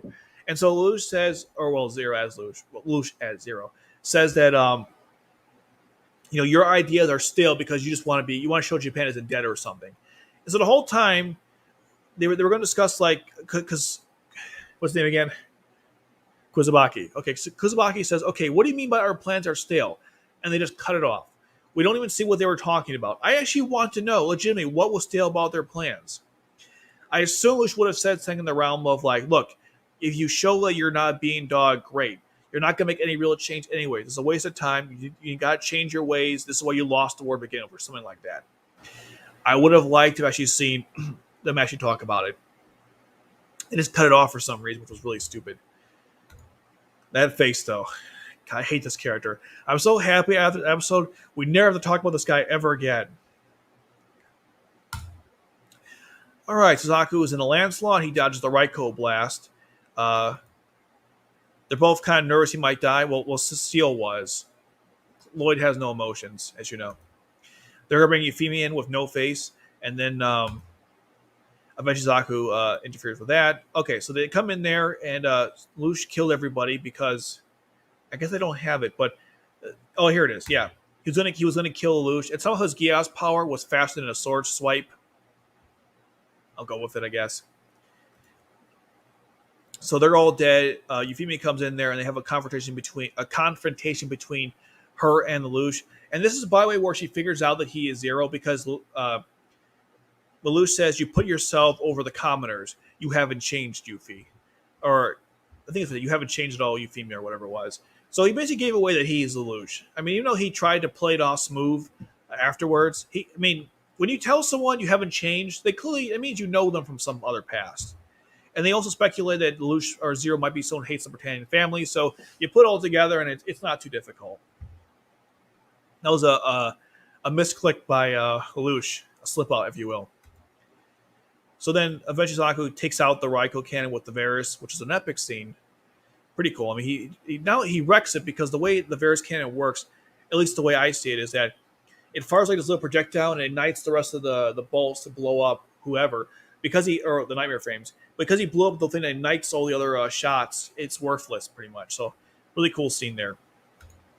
The Black Knights eventually take over, and they threaten all the JLF members, which apparently weren't too many, because there were many Black Knight members. Lelouch talks to Euphemia. They go back and forth, and he was explaining how Clovis killed all the Britannian troops. Or, yeah, right. He's not that dumb. The 11s, and how he deserved to die and stuff. And so he wants to kill Euphemia for the same reason. Here it is. I was a little affected. This part here was blown up by the Varys, which destroyed the whole cannon. And then eventually Suzaku shoots down the tower. And eventually they blow it up. Suzaku thinks that everyone died, which they didn't. They went from the tower into the boats, which is right here. Lelouch explained that he was going to return the hostages to everyone. Of course, what's funny is that I agree with Cornelia 100%. If they had threatened Zero, he would have taken them as hostage, no doubt. But it would have looked bad on their part, so they couldn't do that. And then we get the epic scene where Lelouch explains the purpose of the Black Knights, which is to help the innocent and defend the weak and destroy the strong, which is something that the Knights were founded on initially, which, as I said before, wasn't entirely accurate, or they don't do that as the show progresses, because Lelouch kind of does some, no offense, some awful things. But in this scene, though, this is one of the most, as Hype Beast just said, one of the most epic scenes and heroic stuff in the entire series. And that's 8. I mean, I just absolutely love the episode. Very epic scenes. I don't have like a lot of notes of things. I just like the overall structure of it. It's very focused, and we meet the Black Knights. An episode where we meet the Black Knights is always going to be a good one in my book. I believe I gave this one a 9 out of 10, so it's pretty good. Here are some notes that I have before we go on to the picture drama. Okay, let's see. I think I mentioned most of them, but I just want to make sure I didn't miss anything.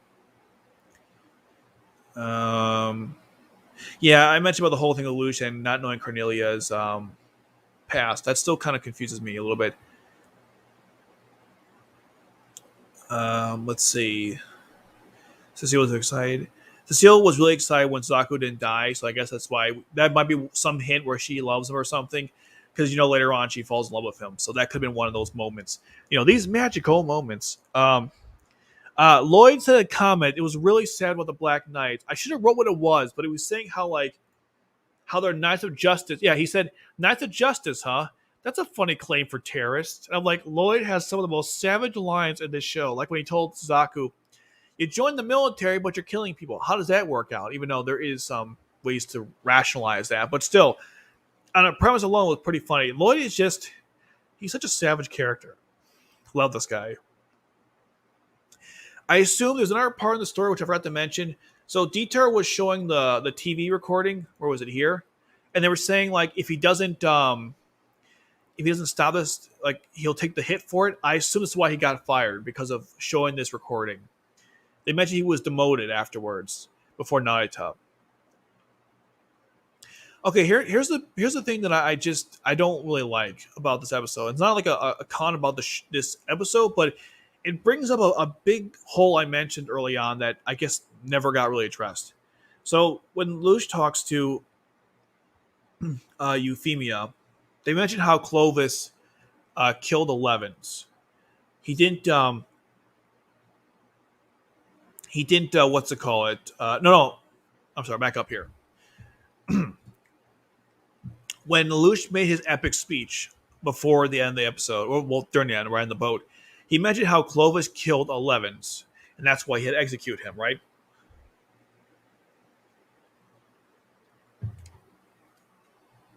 But man, too much energy early on in this video. Okay. So because he mentioned that, right, Suzaku was literally listening to this whole thing. Heck, the whole world was. So Suzaku now knows at this point that the deaths of the Elevens in Shinjuku was Clovis, not the toxic gas, the poisonous gas. In fact, everyone knows the cover-up was they now know it was a cover-up. But yet, Suzaku never does anything to follow up on this. And that kind of pissed me off, because you can give him the benefit of the doubt early on, because they said it was poison gas. There was no reason to say it wasn't. But now we've publicly seen that Clovis killed them on his own orders. And the problem is, let's say it wasn't true, right? Suzaku doesn't even do any research to figure it out. He doesn't ask Euphemia about it. He doesn't ask Lloyd or Cecile. It just kind of gets swept under the rug. I think it's a big point in the story that really should have been addressed on some level, where Suzaku at least looks into who killed people in the Shinjuku ghetto, because the whole time he was operating under a false premise. And he had an excuse early on to not ever look into it, but now he really didn't. So it kind of bothers me. It's not a huge deal in the story, in the grand scheme, but when I was thinking about it, I'm like, why doesn't he investigate this? This is clearly a problem, but he never does. I don't think it matters anyways, because Suzaku acknowledged the fact that Britannia was in charge and wasn't going to change. So instead of trying to fight a worthless battle, I'll have to do it from within. But I did find it odd how he didn't look into this because Lelouch made some, damning accusations about Clovis, and no one really looked into it. So, well, I don't know, Naomi, because it was a public. Okay, let's say hypothetically, I'm reading this kind of without order, but the very first thing that, or the most latest thing that Nanometer said was, I don't think Zaku actually heard the conversation. All he did was see the zeros in the building. Okay, but let's say he didn't hear the conversation at the time. Even though, not the conversation, I'm talking about the broadcast. See this broadcast here. Lelouch discussed here why he killed Clovis. He said, I'll get the quote out. He said the following.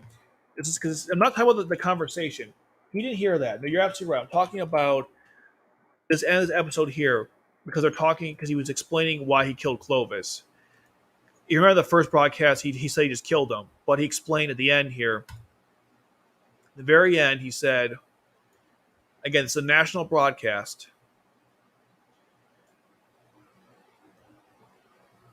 Just as former Viceroy Clovis was punished for ordering the slaughter of countless unarmed 11s, we could not stand by and allow such cruelty to be carried out, and so we made him pay for his actions. That pretty much means that he basically said right there that Clovis killed those people. At the very least, Suzaku should have looked into it. At the very least. Again, does it ruin it, the whole show? No. Just a random thought I had when I was going through the episode. It's just fun because I know the whole story now back in my hand, so I can like, go through the whole thing and try to connect the pieces, or in some cases they just don't connect. I'm gonna go through the picture drama, and then I will read some comments, and then we'll get to the Geass code stuff. So, which will be really cool. Okay, so the picture drama coming up is probably the worst one in the show. So it's kind of sad that like one of my favorite episodes in the series has one of the worst picture dramas in the series. Some of the stuff in this is damning on levels I don't even want to discuss, but here we are. So basically, they go to this theme park. I think it's called Clovis Pool. I don't know. It's called Clovis something. Because why wouldn't it be called? I think it says I have the sub version. Let's see if I can. That's the dub. One more time. Okay. It's called. What's it called? I forgot what it was called. But anyway, it's some park that was Clovis's thing. So you already saw it. You already saw why I hate this episode, but we'll go back to it. So here it is. And Cornelia is basically wearing an outfit that Euphemia picked out. Now, apparently, this was Clovis's design. So not only was Clovis a raging maniac, a horrible tactician, he was a pervert too, apparently, because the outfit that Cornelia was going to wear was even more revealing than like another one, and these were all Clovis's designs. So apparently this guy was pretty bad in like every aspect. Also, seeing Cornelia being sexually exploited in the show is kind of annoying because the whole point of Cornelia's character, at least in R1, was supposed to be a badass, strong woman, and the entire show never exploits her. In fact, even her outfit in this show is it shows curves, but it's not as disrespectful. That's kind of why I hate Genesis RE Code a little bit, because in Genesis RE Code, her outfit is the same as it was in R1, but the difference is they made her curves much thicker for some reason. I don't like that part about the game, which we'll get into when I talk about it. I mean, it's not a major problem, but it's like, come on, Cornelia, I get other characters, but Cornelia, really? Anyhow, they're changing with outfits. Again, Clovis picked out or designed. Dalton and Guilford are basically having a fun time thinking about Cornelia basically being naked, I guess. There's also discussion about the Glassed Knights here, too. Guilford, we know, loves Cornelia, so. Then we get this scene where Suzaku is talking to Cecile, and this is one of the first parts of the story where there might have been some kind of romance brewing, because he says that Cecile looks really nice in this outfit, and she's like, you shouldn't say that about women and stuff. So, by the way, she does look good in the outfit. Let's not fool ourselves. But he mentions how she looks really hot in this outfit. Or he didn't say the word hot, but I'm saying that. And she got embarrassed about it. So I guess it's like the first step in the romance, which is only really discussed in the picture drama. Everyone comes to the beach together. Everyone's wearing their outfits. I like how Colin throughout this episode is very.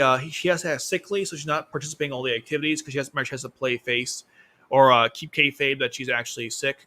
So at least they're consistent with that part. You see Luce with Nunnally, and they're all at the beach.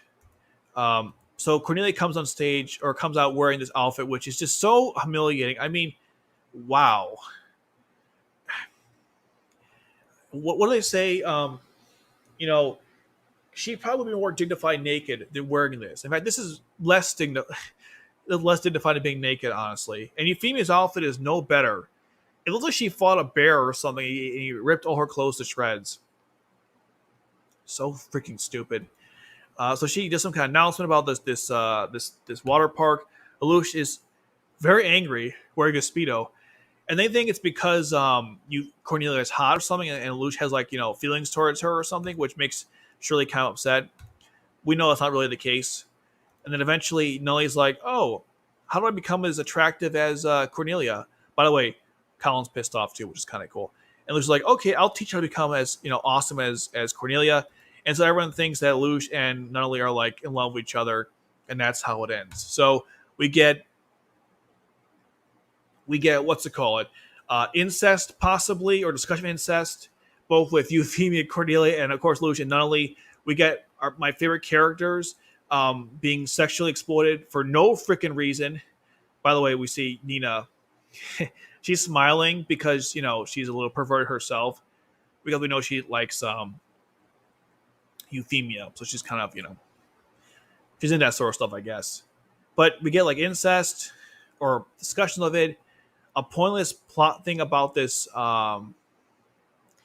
this park, and God, so much fan service. You see, I'm consistent with this, right? Because I said with the stage 3 picture drama that was really good. Yes, they're all in the bathing, they're all in the tub, and they're naked basically. But you actually learn a lot about the characters. You learn a lot about like how they know each other.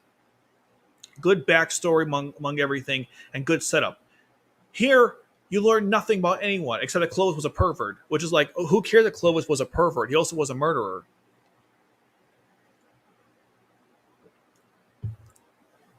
What a really man! This picture drama was like, I think I gave it like a 0 out of 10.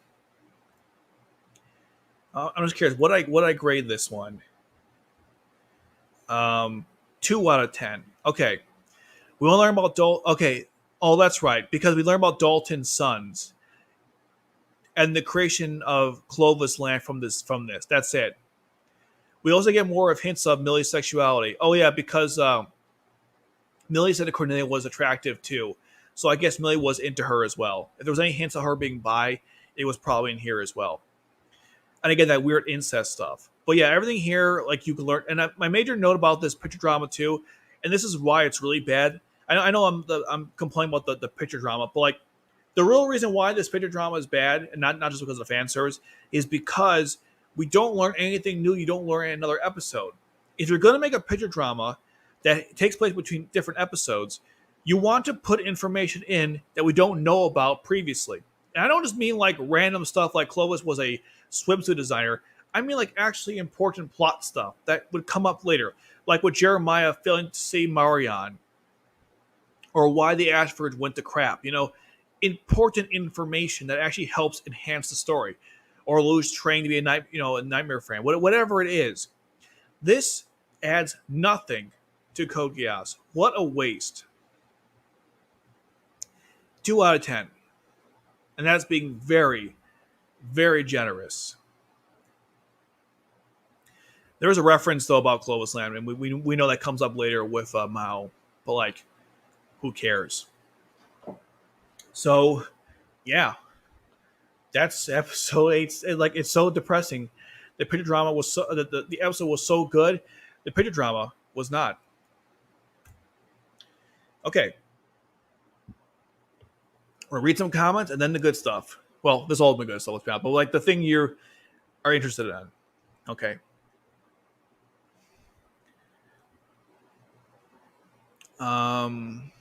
Let's see. I think Millie was spun by Lelouch. I don't think so. In R2, she asked her classmates to chase him. Yeah, but they would have Millie like getting involved in Lucia's life. I'm not sure that makes her in love with him. I might be totally wrong about this, but I think Nina had feelings for Millie. But after meeting Euphemia, Nina became an obsessive fangirl. Well, I mean, that might be true, but Millie was very touchy towards Nina. So if that was the case, um, yeah, maybe Nina wasn't accepting of Millie's feelings. Because remember in the stage three picture drama, she was groping her. So Nina didn't seem too happy about it.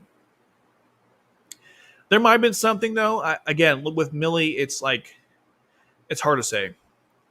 Is this where the hostage happens? Yeah, the hostage rescue. That's right.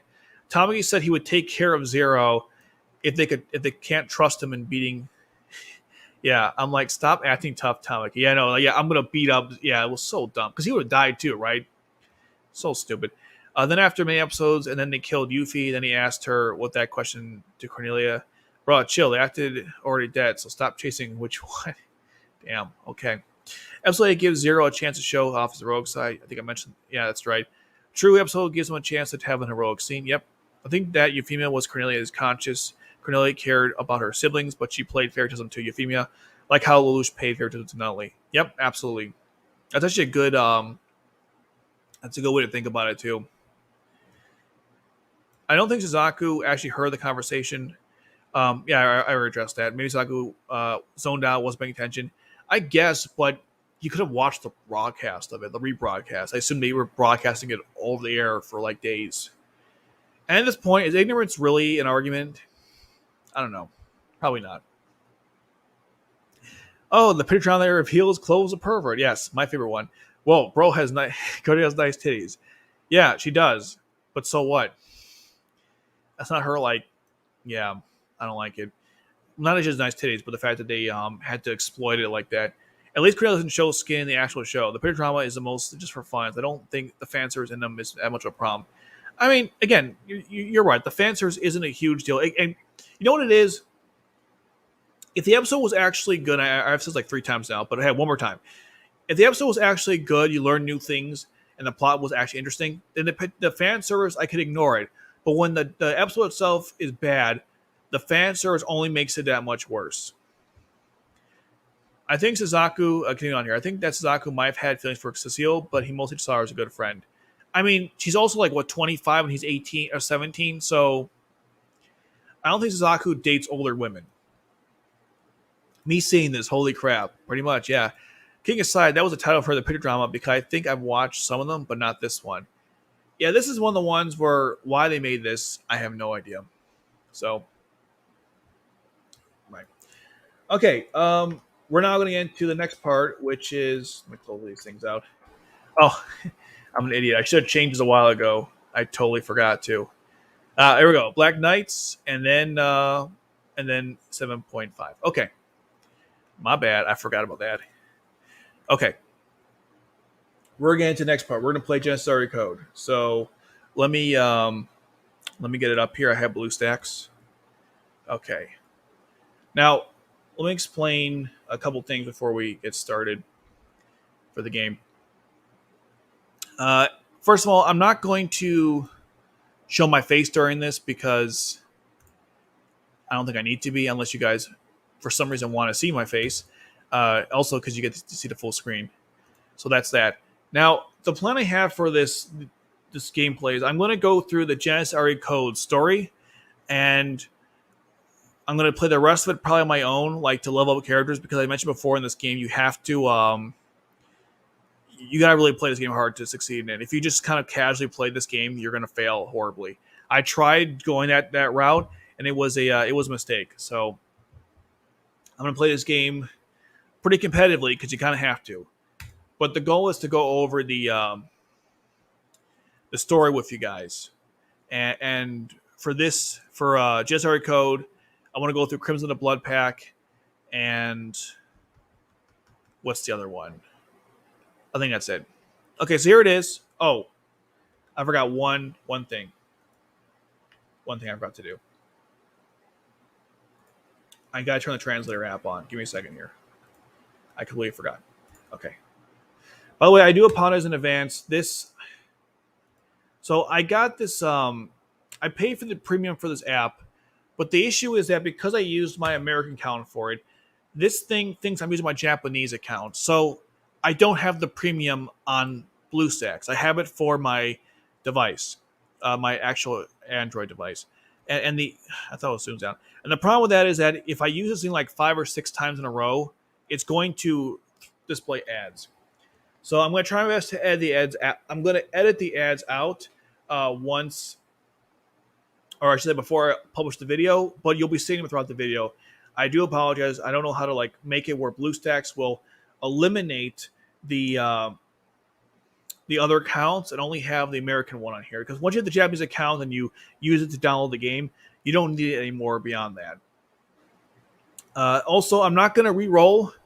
I'm not sure if you guys know what that is, but basically in the game you can re-roll for better characters because I already have an account I'm going to use on here, which we're going to do now. What are we at? 1 hour and 30 minutes. Okay, so what I'm going to do before I do this, I'm going to I got to change the battery and use the facilities, and then we will start with the game. So you'll have to stare at my blank screen. For some reason, when I download it on BlueStacks, the intro doesn't play.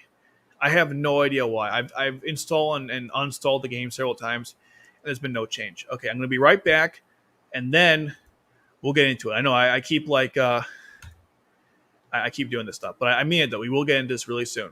So give me like 2 secs here. Well, it's more like a couple minutes. Anyhow, I'll be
Okay, thank you for your patience. We are now back. Okay, let's do this.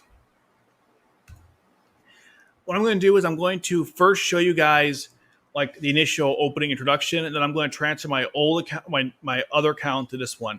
The way it works in the game, if you're curious, you can transfer your data from one game to another. However, if you choose to do this, then the consequences of which is that the other game that had the game data, it'll be erased. So going to transfer one thing at a time, or one data to one game at one time. All right, here we go.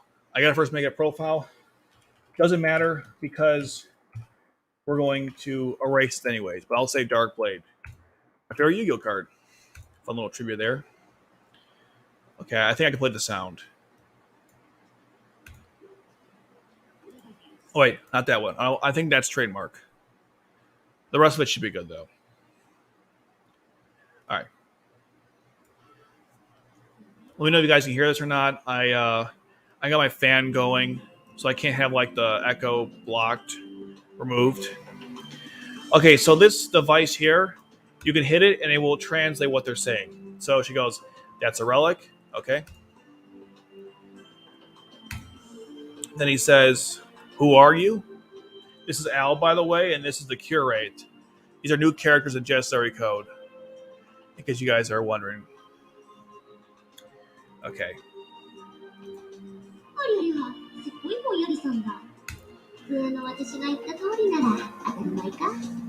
Really vague, as natural said above. So Al is kind of confused, obviously. See, he's confused. There's a question mark there.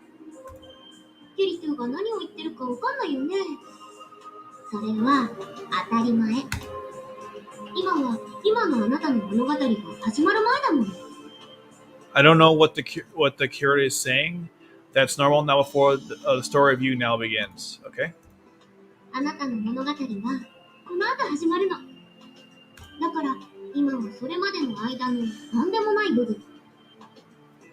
Your story begins after this, so now it's nothing in the meantime.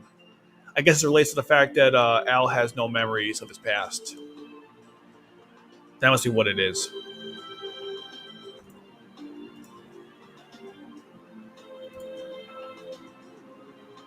Nothing part. Not sure what that means. It could be the bad part of the translation.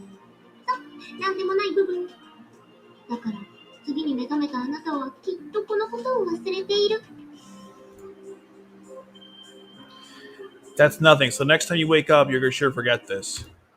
That's lovely. Okay. Here we go. Your first ad.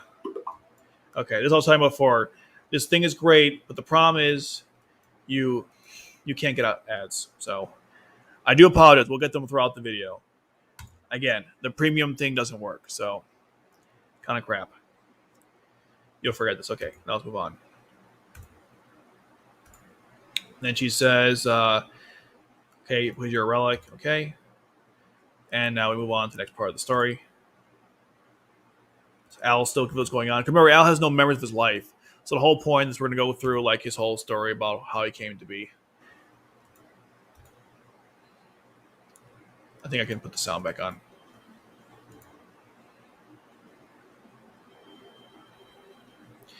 I think this is Gigi, who he's referring to. He says connection. As a gentleman, if you have the gentleman. Not sure that is actually. Revealed something will appear. Mm-hmm. Okay, so how we're being. Next ad. Okay. All right, these aren't so terrible. Some of these are really obnoxious, these advertisements. These aren't so terrible. Okay, so here's the first part of the game. And so how this would normally work is you would re-roll. I guess I got to show my face for this because this is actually kind of important. This is not like gameplay footage. All right, so the way this works is that you re-roll. You can pay a certain amount of money you get to get certain characters. And the problem is because you need like 4-star ranked characters to do well in this game, you basically have to re-roll a bunch of times. Re-rolling is basically where you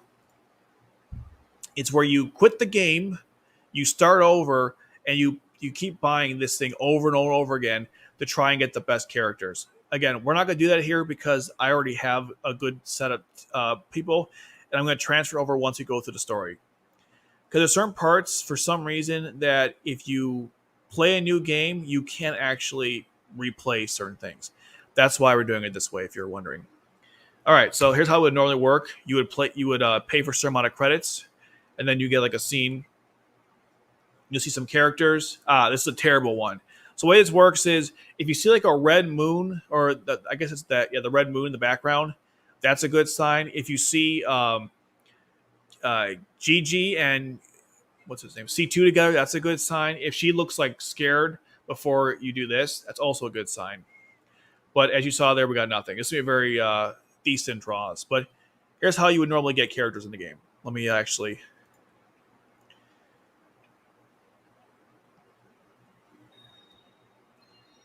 Oh, we're getting upgrades.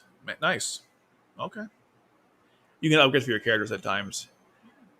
Here's Sayako.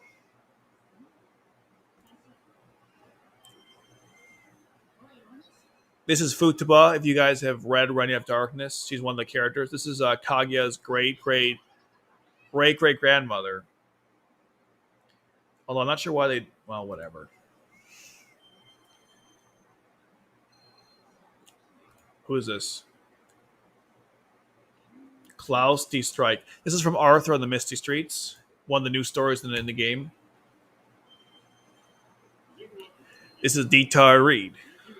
I think he needs no introduction. We know Detard Reed. Here's one of the rank 3s. This is Jeremiah Gutwald.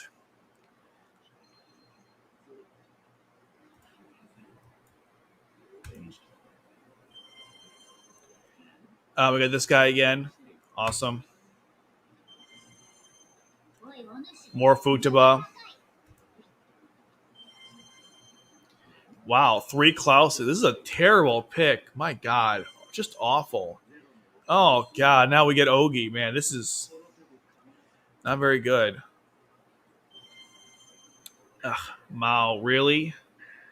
Yeesh. Okay. I heard Mao's actually pretty good in the game. He's also rank 3. That's not bad. So there you go. You got your characters, as you see there. Let me close this out. Hold on. Close. Come on. Did it close? Okay, that was weird. In fact, it's best to close all the applications out so I don't have to slow the game down. And close this one out too. Okay. Right. So now you have to buy these things called code links, which what they do is they enhance your characters during the battle. So you have you can summon characters and you can get these enhancements for your characters during battle. They're like, I guess, power-ups or items, whatever term you want to use.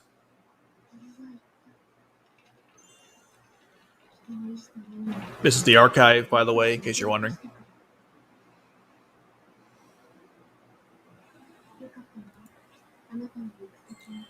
Here are the we got Anya, not the character, but the card with her on it. There's Cecile, the Nightmare Frame. That's stage 25. That's Nelly from, I think, episode 3 when Luch came back from his first time. I forgot this guy's name. I think it's Klaus. I could be wrong. He's one of the W0 member units. I think it's Klaus. There's Valletta. That's from the intro of second intro, I believe. That's Lila's best friend. She's the one who came up with the Alexanders. I forgot her name. I could have actually hit the. Well, whatever. I'm an idiot. All 4 members of the Holy Swords, except for the four swords minus Toto. Okay. Sawaji, he's from the Resurrection film, Lucid Resurrection. Oh, a 3-star again, Valletta again. Okay. And there you go. That's how you would get that. This is a game mechanic. See, code links have different effects. They either can increase your own avoidance, you can increase attack of powerful abilities, you can increase the amount of energy you get.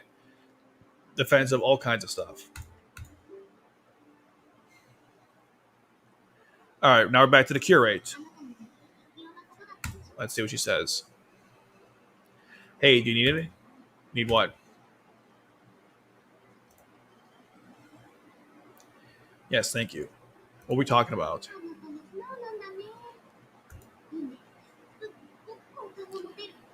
Okay. Al is an honest guy. One word. What's he say? Yes? Yes, I knew it. Ha! I knew it. Okay. I haven't gone through the story yet. That's why I'm like, just like you guys, I'm going to experience this the first time. I skipped all the cut scenes. I want to not experience any of it until I did it for the stream. Okay. I thought this was rehash what she said before. Am I like wrong there? I haven't heard her name properly. Oh, here we go. Another ad. 3, 2, 1. Okay.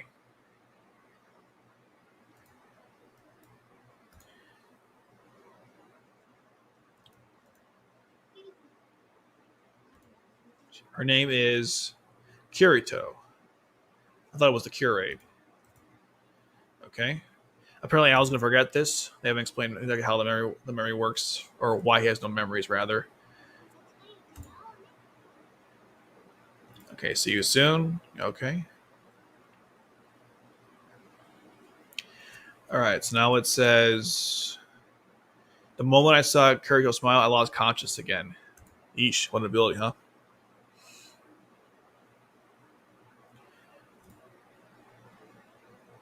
Observer's Awakening. So in case you're wondering who the Observer is, that's Al's role now. That he has the phase transition Geass.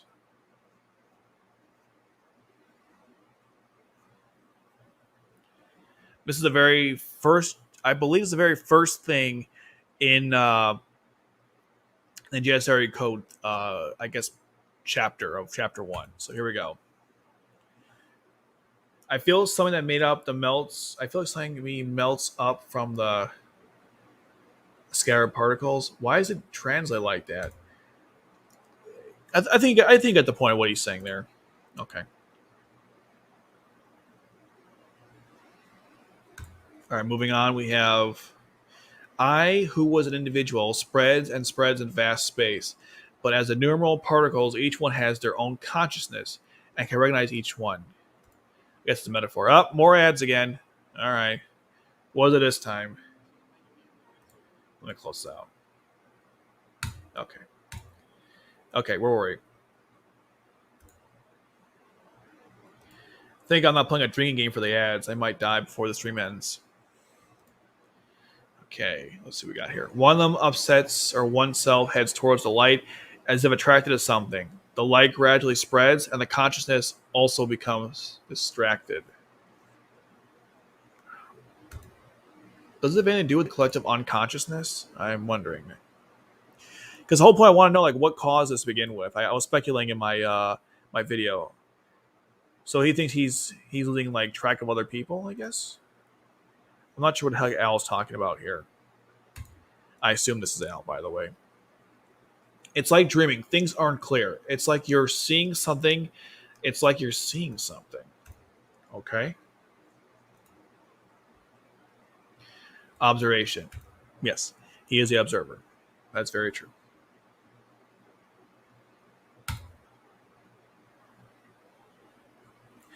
Words that the girl of Mochika Anraku, who met in the world of the starry water, made a world. She said, if I became an observer, if so, is it observation?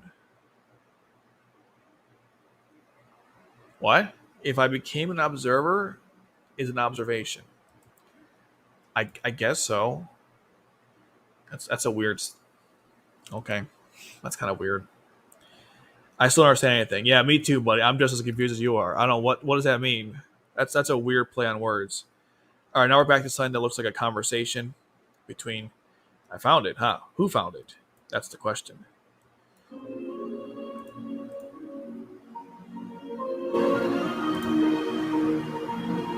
I heard someone's voice. Oh, ad time.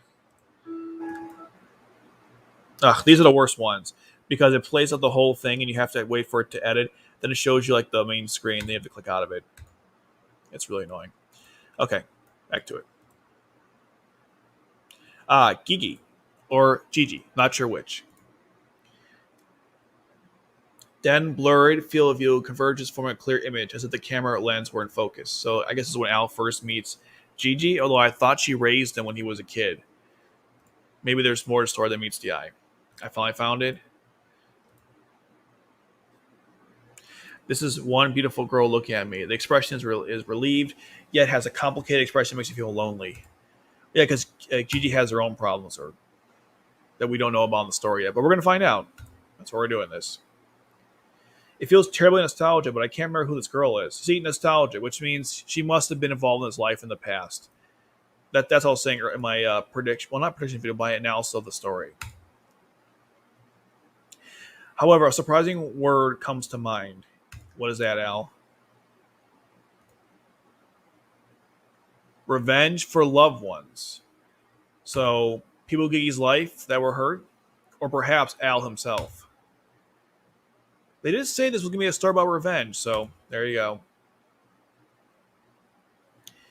Probably from the past he doesn't remember.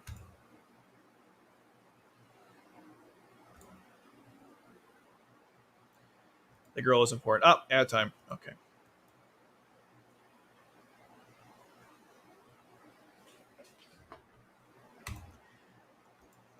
No, the pink hair girl, she's an immortal.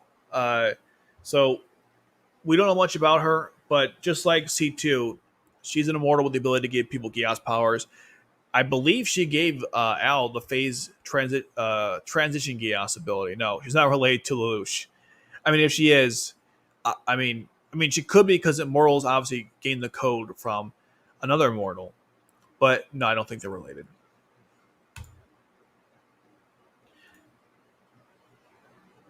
It's like having a Gigi here.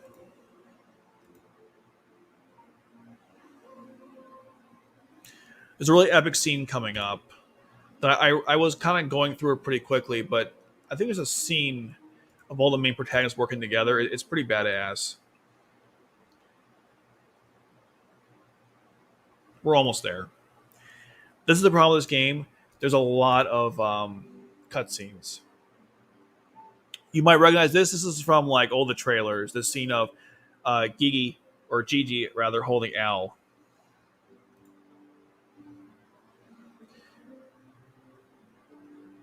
And again, he can't remember her.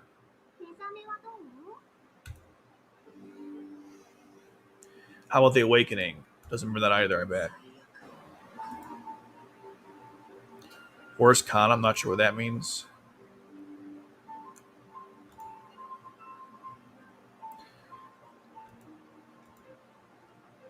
If I'm going too fast, you guys can't read this, let me know. But I feel like the only thing I've seen was like a dream, but I can't remember anything. The only thing I could do is swirling deep inside my chest. Ad time. Same one. I like that. I like them apples. Another the same thing. Okay.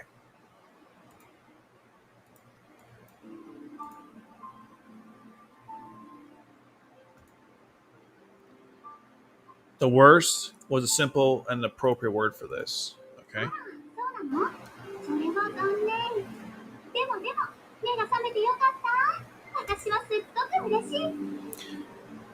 It's a shame. I'm glad I woke up so happy. I'm not sure why they haven't given Gigi a name yet, or Gigi a name yet. It's weird because in the Japanese they say Gigi, but I thought it's pronounced Gigi. The beautiful girl speaks in a bouncy voice, but her expression hasn't changed much. So basically, she's putting on an act, looks like.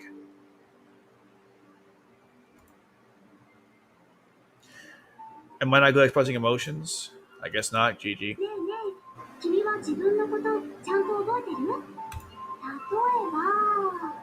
remember yourself properly, okay?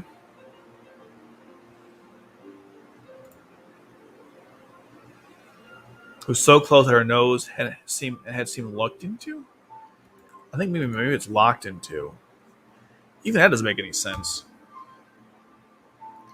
A star that keeps flowing was reflected in the girl's eyes. I'm worried about the stars. I'm also worried the girl is talking about it unpleasantly. Maybe it's about the moon, because the moon's kind of evil in this game. It could be that. What's your name? Ad time.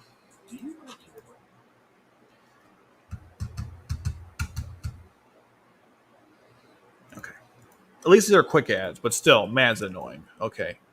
What's your name? He can say I don't remember. Yeah, he doesn't know.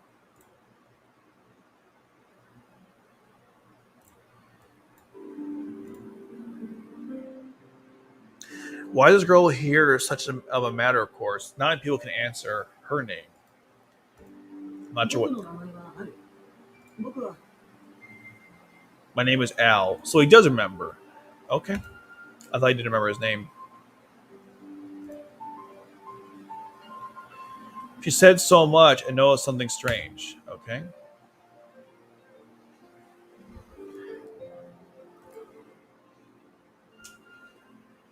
The only name he can remember.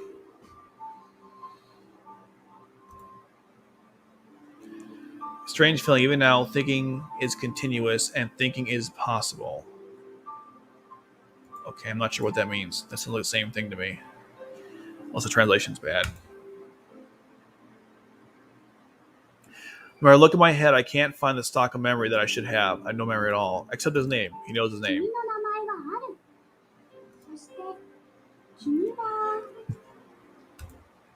And time. As long as these don't get too weird, and it's okay.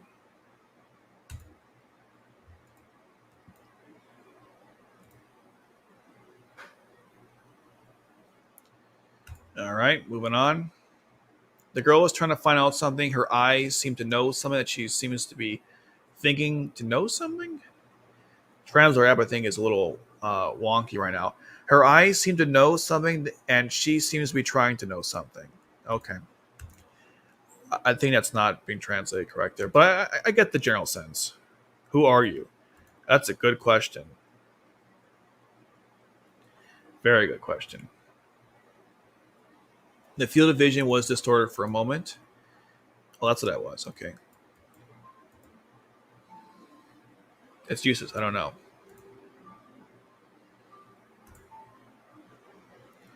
No matter how much I try, remember, I can't know who I am. Okay, moving on.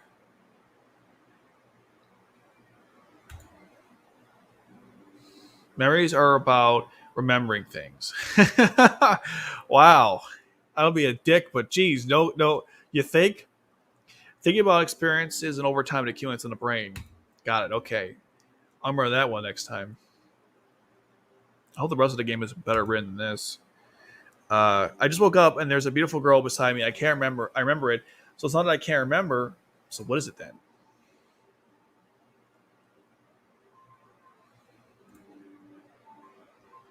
I lost all my memories before I woke up. I don't remember what makes me myself. That's you can't define who you are at time. That is actually pretty funny, but not for the 15,000th time. Okay.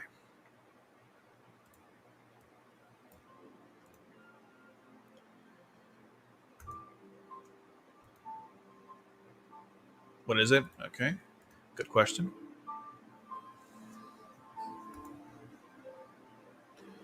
Unable to answer the girl's question, the warmth of her existence, her anxiety quickens or something?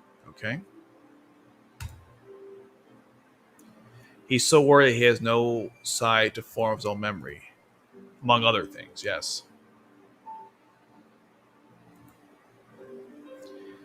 Perhaps she struggled. She was in anxiety. She was hugged by her chest, which was hugged by the girl's chest and crotch and a rich. What? She realized she was in anxiety. She was hugged by her head, hugged by her head, which was hugged by the girl's chest. Oh, she was okay, never mind. I'm about to say, I don't think the body bends that way. That was really weird when I was first reading that.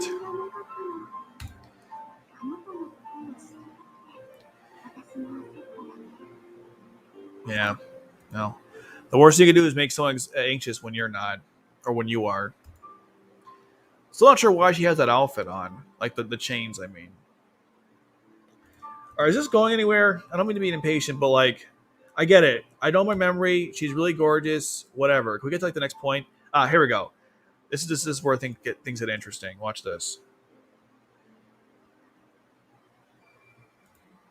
Ad time. That's not what I meant. But yeah, here comes the ad. Here comes the. Here comes the. We all really. Oh wait, I can't sing. Darn it. Like not not literally, but like for ads wise, like they might like demonetize the video if I do that. Okay. Here comes the. Okay. I'm sorry, I'm sad. Yeah, I'd be too if I had no memories. Thank you, Gigi. We don't. I mean, Al, we know that. So they're just talking about calming their relationship, I guess, and how she needs to calm down, I guess. Okay, here's the stone temple. Great. Oh, never mind. I read that one. Okay.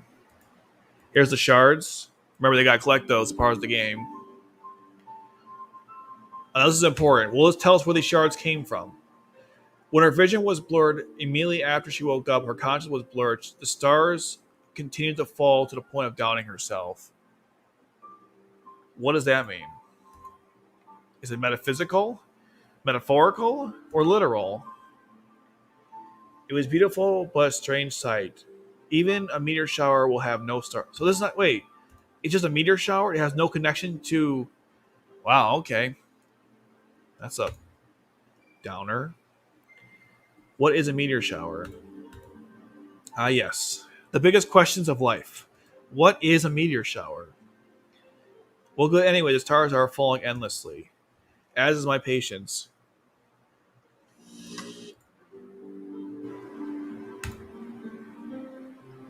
I finally get up here and look around. Okay. And yes, this is the temple from Sea's World. We'll be here a lot during the gameplay. It was a mysterious space, yes. I mean, we are in Sea's World, so it makes sense. A simple stone structure. Moreover, it seems to be decaying. It may not be called a temple. Okay.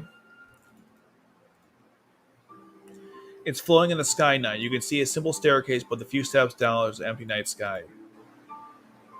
I think that's the last moon in the background. A Lomia girl on a stone stage floating in the night sky. Yep. When you're the observer, that's what happens, I guess. I walk to the edge of the stone stage and look up at the sky. A white moon with a hole floated above with a center of the starry sky. Yeah, that's this, by the way.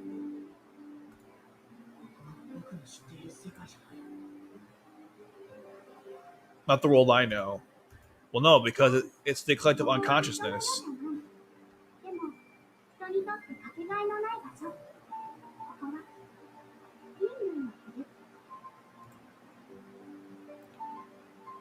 Yeah, that's not the world of people, but it's an irreplaceable place for the people. Wait, this is not the world of people, but it is a replaceable place for people. This is Fim Bull Winner. I don't know what that means. Ad time. 3. Hope to God that wasn't a copyright song. Oh well. Yeah, Fim. Yeah, what is that? What's Fim Bull Winner? Explain yourself, Gigi. A world where people's consciousness have lost its place and have stopped. So, are you saying that people went from the so like did it go from C's world to that world? Are we battling on that world? That's very interesting. That's very interesting. So it's not the real world, right? Exactly. It wouldn't be. It's a fictional place or not fictional. It's a an alternative world. How did people get there? Answer my questions.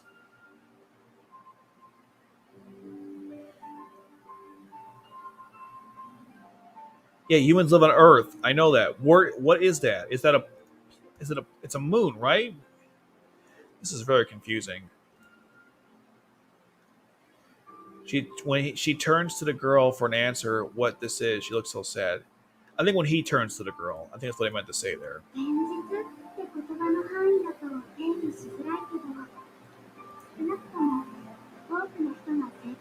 It's hard to define reality as a scope of the word. But, well, let me finish. Okay, it's hard to find or to define reality as a scope of the word, but at least it's not a world where many people live, especially if it stopped like this. So humans live on Earth and they live here, or some people do.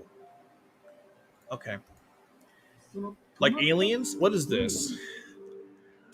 This is really bizarre. I'm. Well, I know it's not, Al. Al. That's not the question to be asking. We're not. It's not about.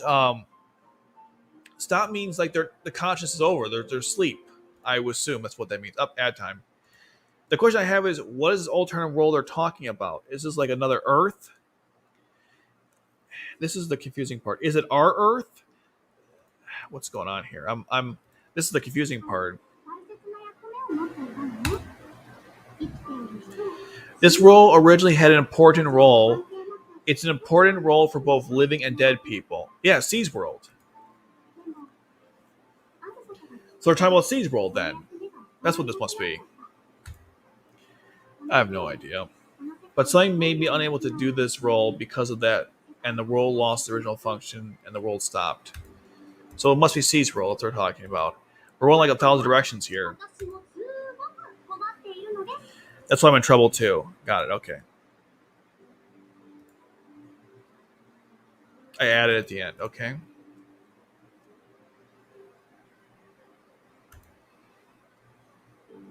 I tried to explain, but it didn't understand. The girl continues to explain whether her question. So we're talking about C's role then. Okay.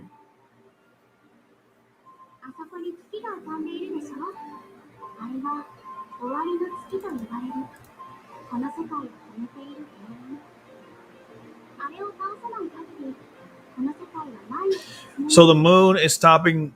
The moon caused the collective unconsciousness on C's world, and they have to stop it. Okay, there we go. That's what I thought. That's what they said too in the story too.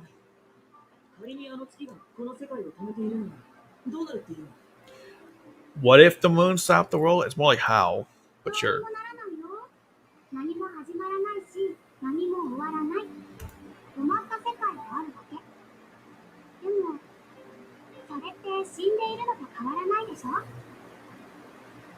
Nothing starts, nothing ends. There's just a world that stopped, but that's no different than dead, right? I guess so. That's like C2 philosophy right there.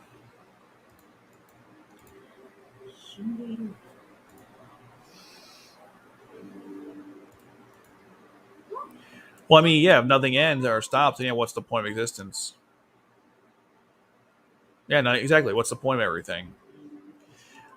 Again, this reminds me of the Ragnarok connection. That's what it sounds like to me. What's happening here? I speculated in my video that it's like the Ragnarok connection, but who knew it actually is the Ragnarok connection, or seemingly the Ragnarok connection.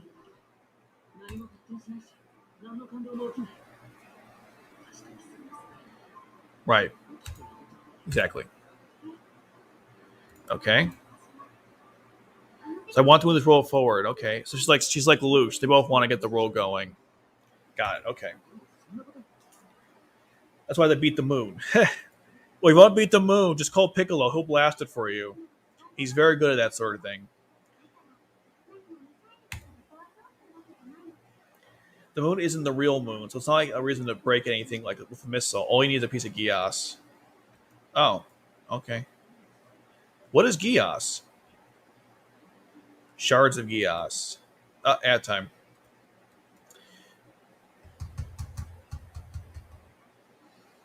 Three, two, go. Okay.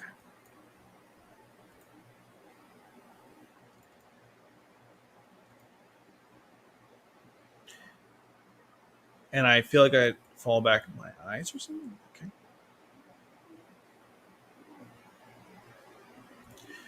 Man, I can't wait for when they release this globally, so I don't have to do the translator anymore. So the last movie, you gotta collect pieces of Geass scattered in various spaces at times. I want you to collect pieces of Geass, okay? Makes sense. Now we're finally getting to the plot of this story. I know this is. I'm not gonna lie, it's a big of a slog to get through. It's kind of a deal to get through all these cutscenes, but I really want to know what the story is of this game. That's why we're doing it. Plus, I can reference it later on when I do analysis of the story in videos to come.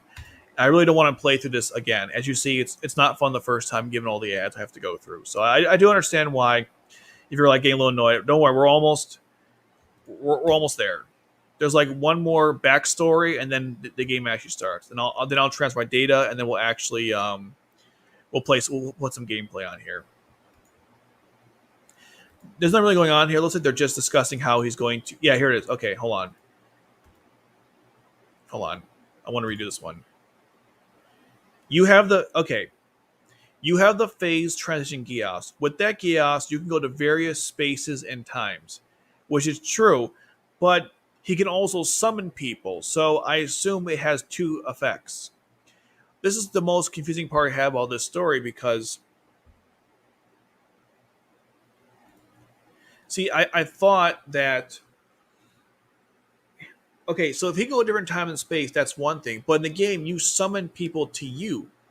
So how does that work? And if you notice in the gameplay animation, when I summon people, he uses Geass power to do so. So the Geass doesn't just let him go to various spaces and times, because in that case, he'd be like the Doctor almost from Doctor Who, only he doesn't have a TARDIS. He just goes from time and space to see people, but he can bring them back with him. Otherwise, how did he recruit people from different time zones, or as they said, their space and times, to help them out, especially in the middle of their own stories? So I'm still confused about this part. I thought they made it clear, or not clear, but I thought it was obvious that it's not just the fact that he can, he can go different time and spaces, because that's observation mode, but he can also bring people in. So that I thought was our point of this. Let's see if they say that, by the way.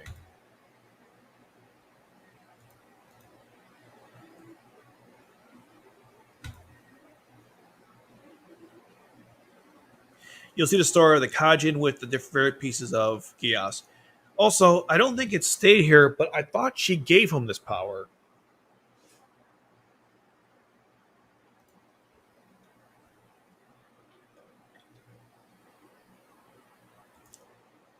Yeah, but yeah, but when are they going to do that, Ryan? Like 10 years from now? Ad time. No, you're right. They're going to eventually do it.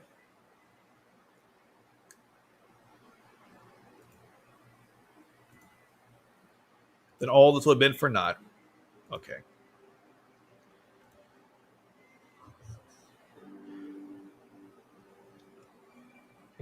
Roll credits. Okay.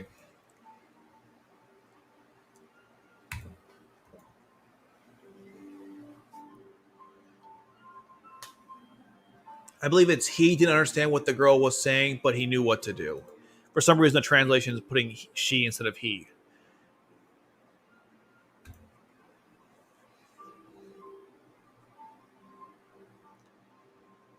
She has a badge on her right arm, but doesn't know where it belongs to. I thought it was a strap, but okay. 観測する旅人の物語を探索すると縁が生まれ絆を結べるそうすればようやくこの世界の行く末を決める絶対決戦シャトラーズに参加できる Observing the story of the Cajun creates a connection, and the connection, gentlemen, then you can finally participate in the absolute battle. Shalande decide the future of this world. Okay, I guess that's how we're going to end this. 分かったやってみるよ Understood. 記憶のない僕にとって何かできることがあるとありがたいしね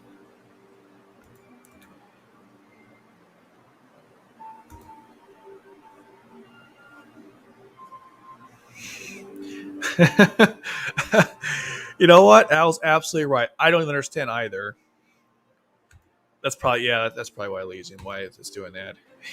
I love what Al's saying here. I don't understand what Gigi or Gigi is saying. I agree. I don't get it either. Half the stuff was just philosophical nonsense. However, I found it's necessary to observe the story using the Geass and others in order to move this world. Right. And that's the whole premise behind the story. I thought it was a cool scene where you killed the protagonist. By the way, I forgot to ask what was important. Yeah. Ad time. God, the TikTok ads are real in this app. Okay, I don't even have TikTok, thankfully. Never was a fan of it when it first came out. Who are you? Good question. If you want Babylon 5, you got the Vorlons and the Shadows. Who are you and what do you want? Good questions. I listened to the story and exchanged word, but I didn't know about this beautiful girl. She realized even more than she hasn't. 私はギギ。 Her name is Gigi, あなたに永遠をあげる女。 who gives you eternity. Nice. I always want eternity. I don't want to embrace eternity though. If you've ever seen or played Mass Effect. However, she felt that her voice was sinking, contrary to her smile expression. Yep, we already said earlier. Okay, we're almost there. Okay, some more dialogue. Who the hell are you, and why are you stopped in this world? Fim Bull Winner. TikTok is toxic and incompetent people who don't have lives. Yeah, I feel like most of social media has gone that direction. I don't think what TikTok was.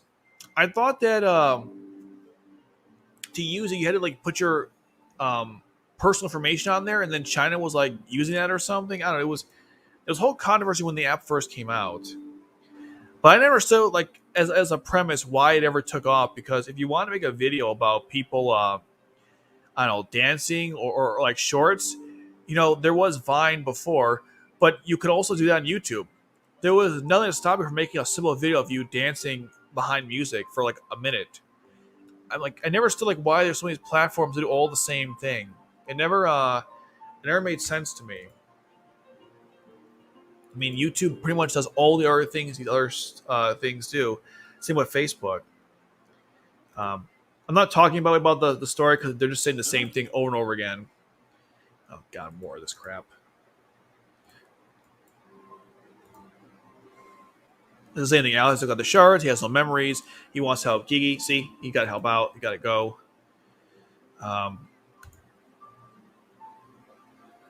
That's why I believe Gigi's role words with a sad look. Now move forward. Okay, we're moving forward now, or okay, more dialogue, and that's why.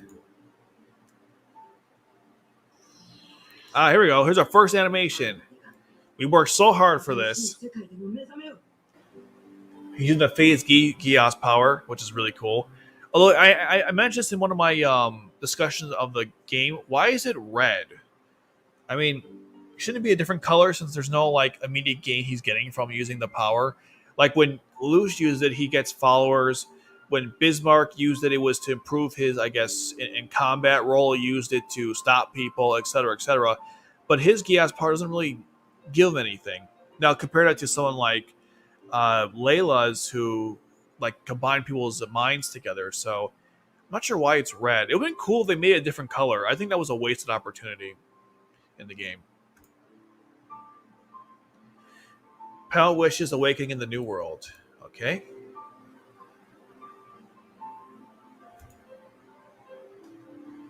Focus your consciousness so you can put your strength into your eyes. Yes, that makes sense since that's how the Geass works.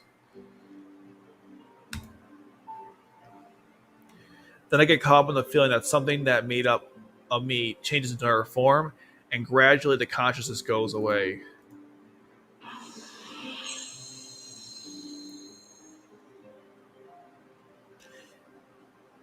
Yeah, the animation's good. We've never that's never the problem with this game since the onset. Right, exactly. Red is selfish and blue is selfless. So the fact that he is helping other people out, why would his Geass not be blue? Or if it's like time related, why not yellow? Because Shamla's was time related and it was yellow. So the point is, red doesn't make any sense to me.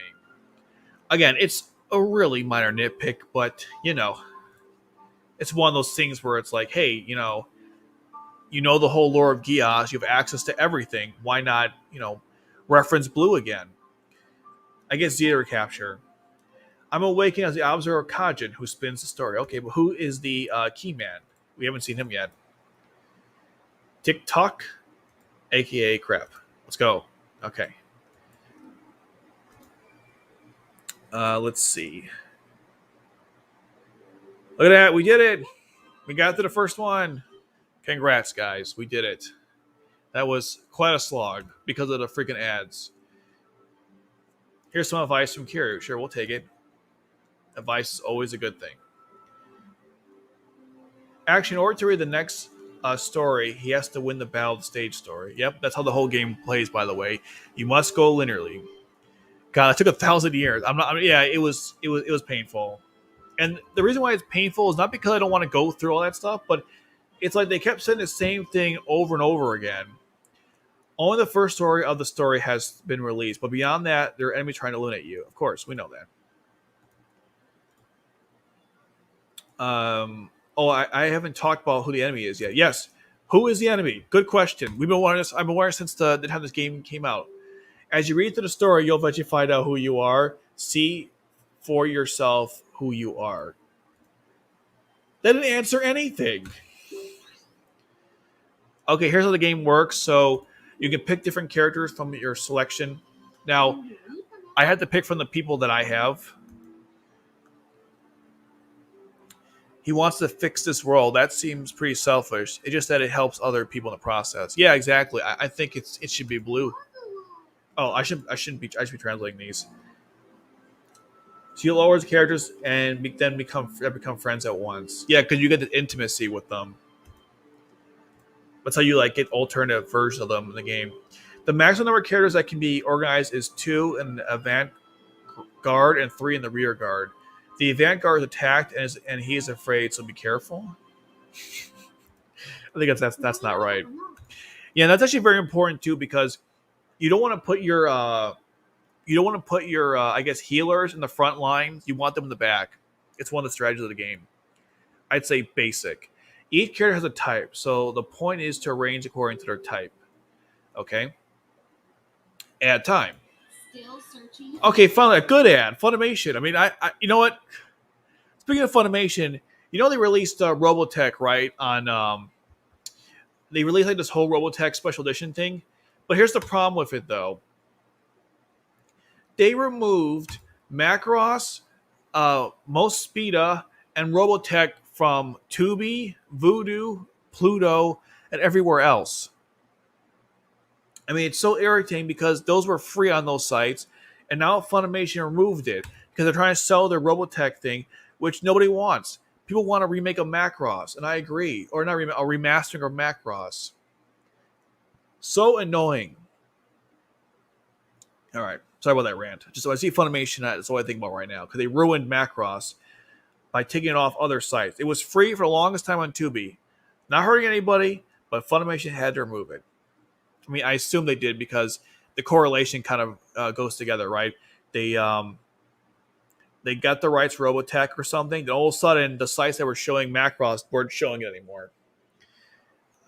Anyhow, back to this. Each character has a type, so the points are arranged according to type. Yep. Okay. All right, let's see.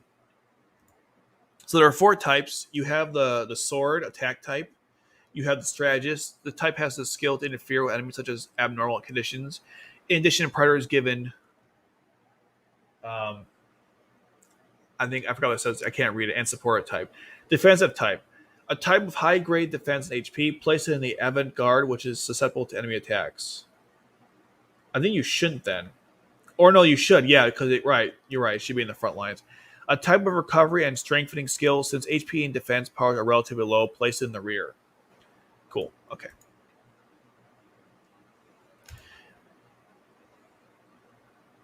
I think it's recommended to place an attack type that will be in the main force in the avant-garde or a defensive type in consideration of being exposed to an attack. Okay?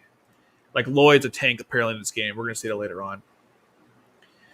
Okay, for the rear guard, in addition to the attack type, we can recommend the tactician type that has a skill to interfere with the enemy, the recovery of the allies, and support type skill to strengthen. Yep. Like Toto is a good one. She's from Oz of the Reflection, by the way. Let's place the characters in the avant-garde unit. Okay. Mao's a king, by the way, which is pretty good.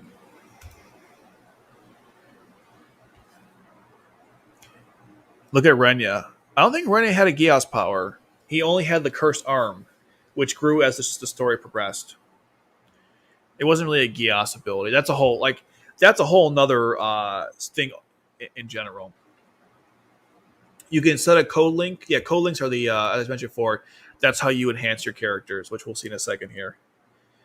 Okay, so pick one, and then we're gonna use this one with Anya. Okay. Yeah, it's perfect. Nice. Up, add time. Epic 7. Um, I hope I have it. Okay. Let's see. Colinks have various effects and increased parameters, so let's set them without getting. Let's set them without getting them all. Oh, okay. I'm not sure why. And now defeat the enemies. Finally, let's go.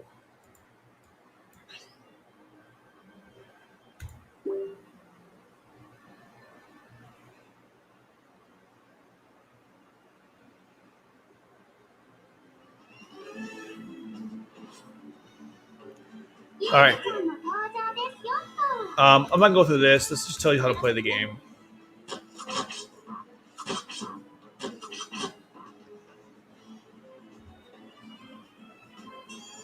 So you can use specials during the battle. So here's one, for example.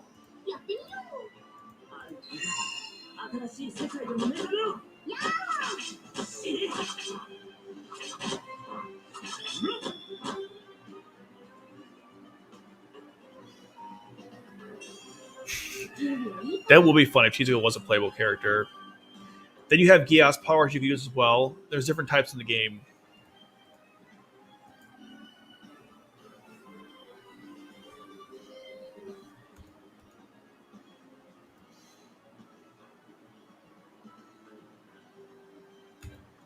Let's do it. Bam. They make the Geass makes them fight each other. Wait, Mao used the chainsaw? Oh my god. Did you see that? What the hell was that? Jeez.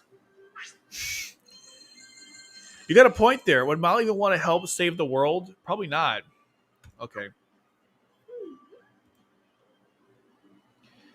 Congratulations. The victory of the battle stage raised the player's level. Yep. Right now, C2 is the most OP character, according to a guide. As the player level goes up, the limit of the AP will increase. In patch rate, the intimacy which the characters will also increase. Let's challenge aggressively. Yeah, you need your AP is like I guess it's your stamina, because if you don't have enough, you literally can't you can't fight in the game, which is really stupid, but that's how they designed it. Also, there are missions set in the battle stages, and if you complete them, you'll get awards. So pay attention to what the missions are. So far, they've been pretty basic, but she's right. There are stuff like that. I'm your replica. That's creepy. I'm so happy to meet you. That is really creepy, actually. I may not sleep at night looking at that.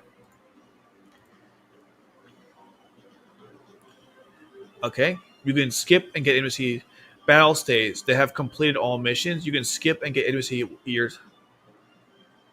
Oh, that's really cool. You have battle stage that you have completed all missions.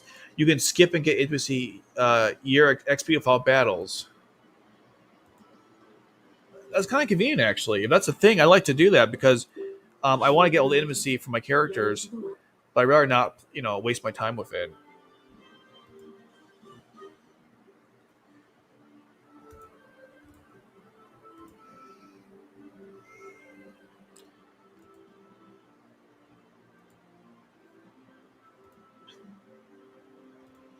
Yeah, this is very important. Throughout the game, you have these missions you get to complete through each day, and it's very important you do them because otherwise you can't level up your characters. So this is extremely important. You level up with these items that you just acquired. So you go to your profile for each character. We're gonna go to Mao, and yeah, wait. What'd you say here? Maybe I should actually read this. When a character levels up, the difficult will be able to win at a higher stage. Get to me, yo! Once you get an enhancement item, let's enhance, let it go, let them go. Yeah, so here we go. You can enhance the abilities of the characters, but also their levels, and they're both very important. Shut up, Mal. No one likes you. I will be doing a thing for Mal as well, a tutorial, not a video about Mal. It's going to come out this week.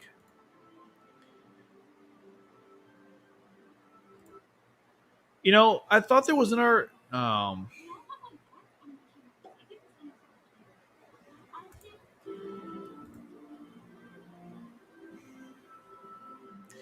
Okay, so I guess I screwed up here because there was a bunch of stuff that you see when you first start the game.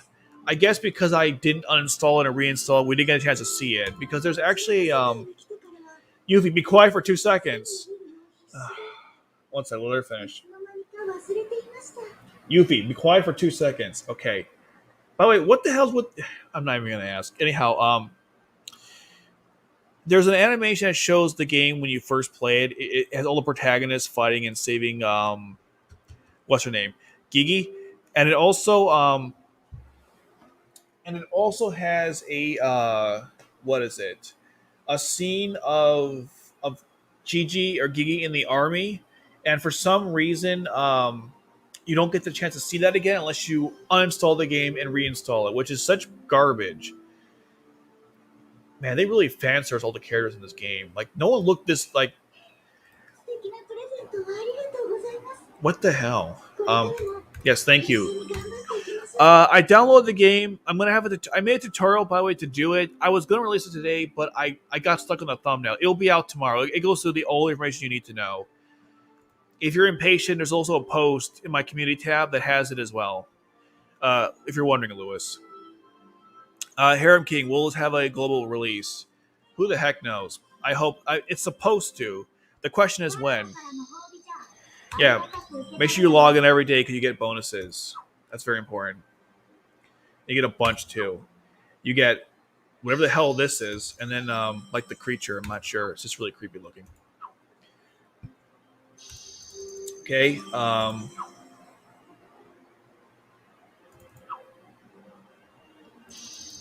right. Thank you.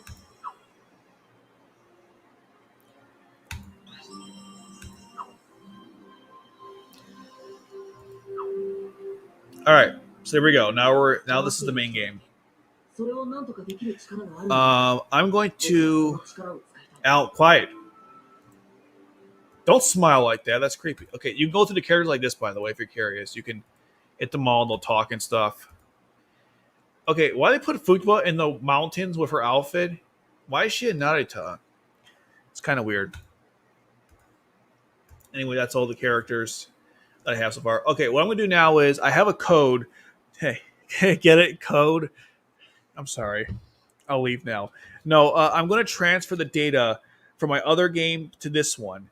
So I'm not going to show you guys the password, obviously. So you'll look at my monitor. In the meantime, I'm going to take care of this. So now we can,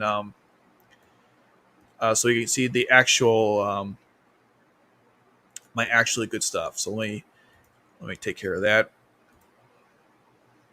Here, in the meantime, you'll see me instead because I am still here. All right, I'm going to transfer my data now.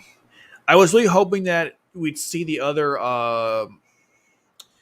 intro to the game. I guess what I'll do is I guess I can uninstall this game, reinstall it, play through that first cutscene, save it, and then show you guys what it looked like. It was really cool. You saw like it was Renya, Akito, Lelouch, Alderaan, and Orpheus. They teamed together to save Gigi or Gigi, but they never, whatever. It was really cool though. I can't believe they don't show you that unless you have to, whatever. It's garbage. Okay. So let me just type this in, and hopefully this works. Okay. Wait. Oh, that's right. I have to quit the game and do this. I knew that. I promise. I promise I knew that. I have my tablet out, so let me make sure I actually did this correctly. If you do it correctly when you transfer data, it should your game on the other one will cancel out, which is a little terrifying. But as long as you do it correctly, you should be safe. Okay, I'm gonna take over the data for this game. Let's go. Okay, so first you gotta type in the username you created. Oh, my camera! What are you doing? Lost focus there. What the hell? Okay, I believe that's correct.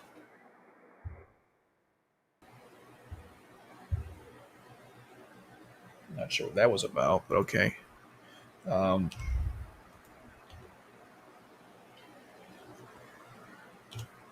oh, you know what? I think this was a lowercase letter. I think it was.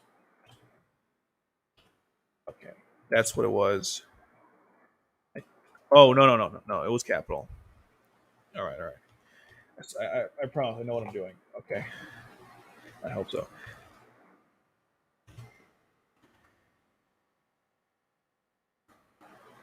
And then, oh, okay, one more time.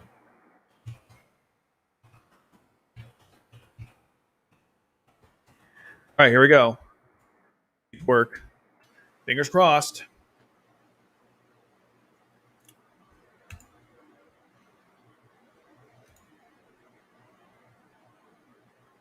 I think it worked. Let's see. It worked. Okay, cool. I have to restart the app now. So now it should have the data from my other game. It's a very weird way to and let me make sure my tablet it fixed it accordingly. Let's see. Let me just check real quick. I have to kind of switch back and forth, which is really irritating. Okay. Stop showing the background. Let me just. Yeah, it worked. It totally did. Okay. Now let me make sure the other one game properly. All right. So here's what it actually looks like. My game, my tablet. So I have Yukiya from Octa Exiled, Lelouch, Al, Gigi, Villetta, Guilford, Cecile, Tamaki, unfortunately, Sayako. Oh, I'll make it bigger. Ogi, Toto from Oz the Reflection, Futaba. I think his name was Klaus. Dietar Reed, Cornelia, Jedemiah, Shirley, Nunnally, Mao, Toto, Gino. I thought I had. Okay, yeah, it worked. I thought I had Lloyd. Oh, damn it! I thought I had Lloyd. That's unfortunate. Okay, well now we're actually in my actual game, so we can do this. I don't have Lloyd.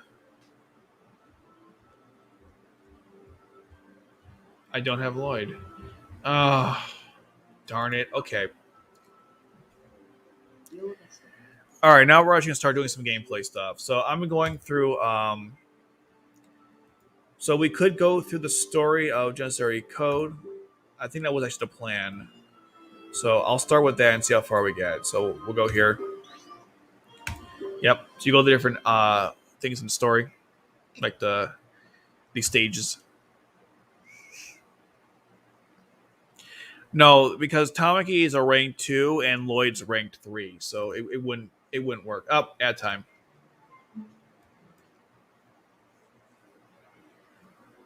Oh my god. I don't want to know what's about to happen there. I'm glad I skipped that. What the heck was that? Oh my god, what was that ad, huh? Ah, yes. Everything is all sparkly glowy, as it tends to be in the Code Geass. I think for this part, you can see part of my face, I guess, or like this. I don't know. I keep messing around with this. I should really stay consistent with something. I also shouldn't skip through this. Oh, is this the same thing he has said before? Yeah, it's the same thing. The same depression, melancholy, pointlessness of existence. My face keeps blurring out. Come on, camera, focus. That's really bad. I'm gonna put my face back when the camera decides to focus. Okay, now it's good. Okay. Yes, you have no memories because you're an observer, Al. You suck, Al. No one likes you. I don't even know him. I can't even say that. I couldn't decide for myself to finish observing the story. Okay.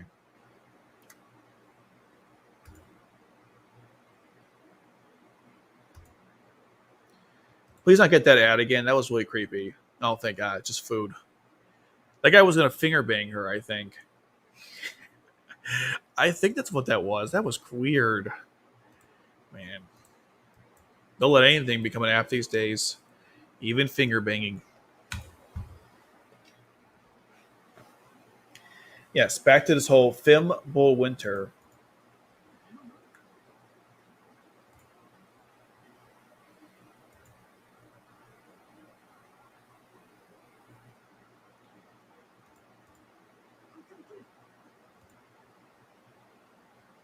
Come over here.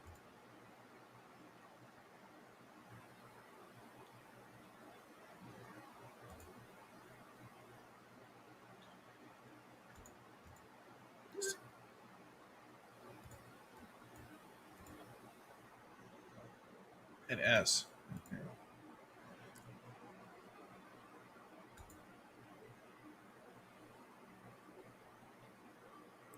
Something jumped into me without hesitation. Ooh, exciting. I wonder what it was. That time I fell was a piece of Geass. Ah, okay. Whoa. What is this? Yeah, what is this? This is, yeah? Oh, this is getting interesting, actually. Well, you don't have to go to Are the... you ready? Nice to meet you. I'm Senya. I bet you are.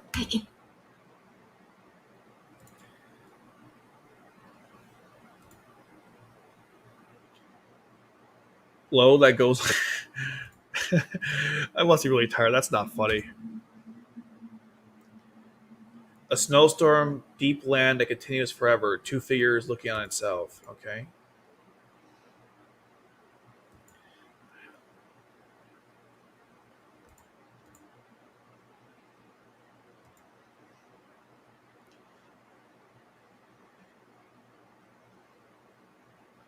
Not sure what that is. Senya?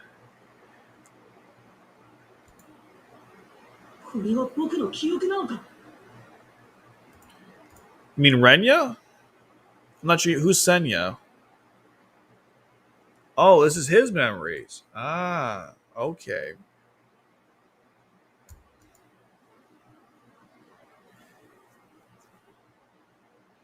The same time a piece of Geass flows. So the more Geass piece he gets his memory back. Okay. Makes sense. Story, observation, same difference, I guess. Ad time.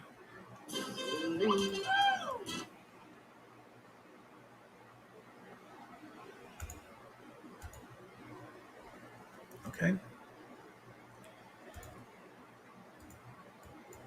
No, my head is my head. Yes. All the pain. What's up, man? Thanks for stopping by. We're going through the main story of Janissary Code. Consciousness goes away from my first feeling. My head hurts. My consciousness breaks. Got it. Okay.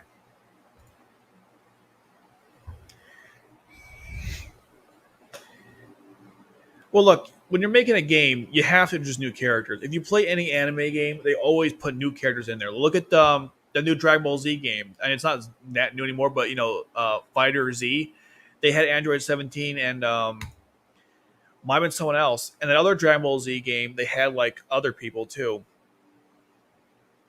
So, yeah, I mean, not this again. We already saw the night sky. Oh my god. What?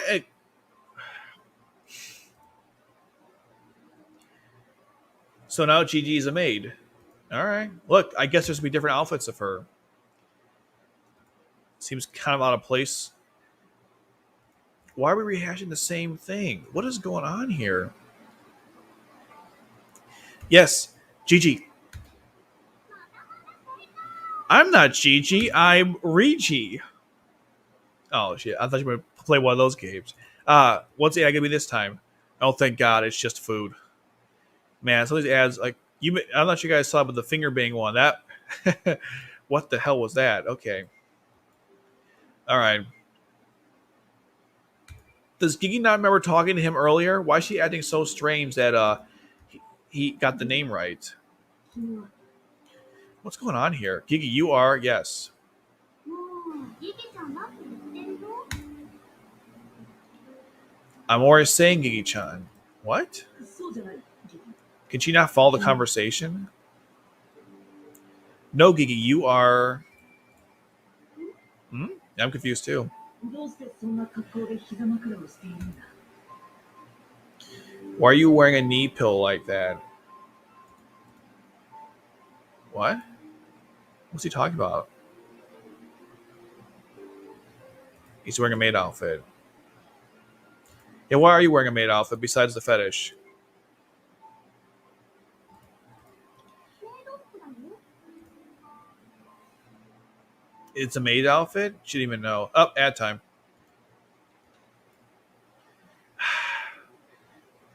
This is such a stupid looking game. Alright, back to it. それを見ればわかるよ。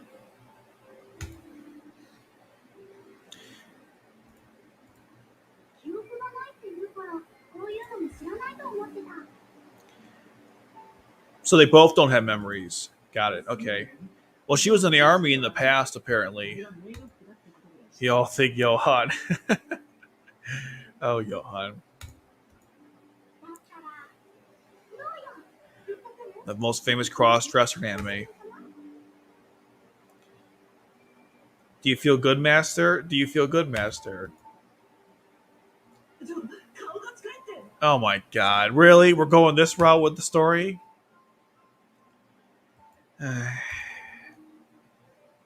Is this an eroge? I hope to God no. But knowing Kogeass, anything's possible. そんなにあからさまに避けなくてもいいですよ。さすがに傷つくよ。 Wow. What is going on? Have I watched 91 Days? No. Should I watch it? I can review it. I do reviews start each of the stream. I'll put on my I have a bunch of recommendation anime to watch. I'll put it on there. Like Tamaria or what's it called? Hold on. I'll put on my to watch list. I know of 91 Days. It's in my like. I put this on my list. Tamaria, and then okay. ごめん、嫌いで避けたんじゃなくて。 I have not seen Demon Slayer. It is on my list. I heard it's really good, but I have not seen it. It's the animation's the best part about that show, from what I understand. Unless the plot. The plot kind of reminds me of D. Gray Man. If you guys have seen that show.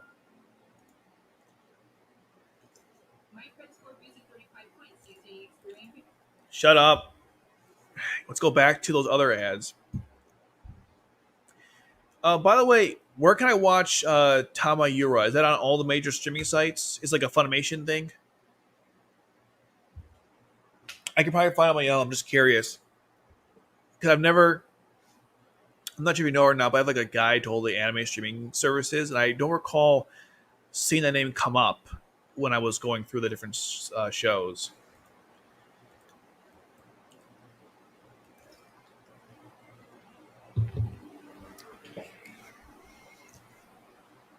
Do I know Alexander? Of course, I don't know him personally, but I know the channel. Yeah, he does a lot of he does monster videos. He does Hayaku is like his favorite anime. Yeah, I watched those monster videos. He did one about what was it? Ava and Lunge. And the guy's, he's pretty sharp. But his analysis on Ava, I think he missed some things with that one. I definitely want, if this was a different channel or if I just don't give a darn. I love to talk about Ava's character because it's actually very interesting. I thought so. So it's not any streaming sites. Yeah. Hey, Blue Gender isn't either for some reason. I got to repair and turn to Gigi. After all, soon Gigi had a knee pillow. Again, I didn't see the knee pillow. Oh my god. I mean, I guess I'm being over dramatic, but like, really, the maid outfit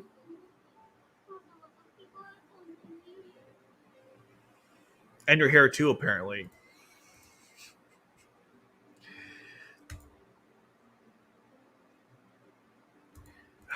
I gotta be honest, I'm lost. I don't know what the hell's going on right now. So he observed her, and now she's upset.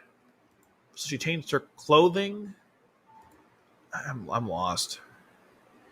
This is I gotta be honest. When I wanted to watch or else care about the story, I'm not saying I don't care about Gigi and Al's relationship, but I was more interested in how everything came to be in this world. This is not exactly what I was hoping for. A long discussion about maid outfits. I hope that God the story gets better because right now I'm kind of annoyed here.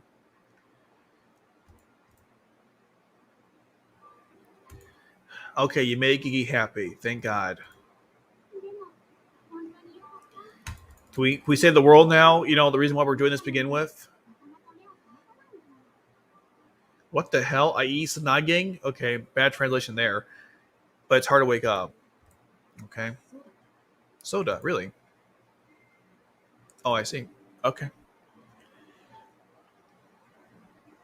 Nozman's a legal channel? Yeah, okay, that's good. Okay. Oh, I see. All right. God, I forgot you got to double tap. All right, so we got Gigi in the maid outfit. Awesome. Thank you, Gigi. Yes. Ad time. Finger bang or oh wow, this is a different one. Squarespace. Haven't seen that one in a while. What do you do to translate the screen? There's an app called Touch to Translate. There was one that someone recommended beforehand to use in a different stream, and it kept crashing the game. So I had to find something that would work the same. So I'm using Touch to Translate. I have a video that's coming out tomorrow. I'll try to get out early as possible. It goes through how to download the game, best translator, some troubleshooting problems you might have because this game isn't always the easiest to get. So I'll have it all tomorrow. I finished the video today. The thumbnail I didn't get that taken care of. I spend way too much time on thumbnails, which is probably a mistake. No text, huh? Okay. Are we done with this whole cosplaying? Like, can we actually get to what the hell's going on here? Right, she's like C2. No one's ever thanked me before. Ever.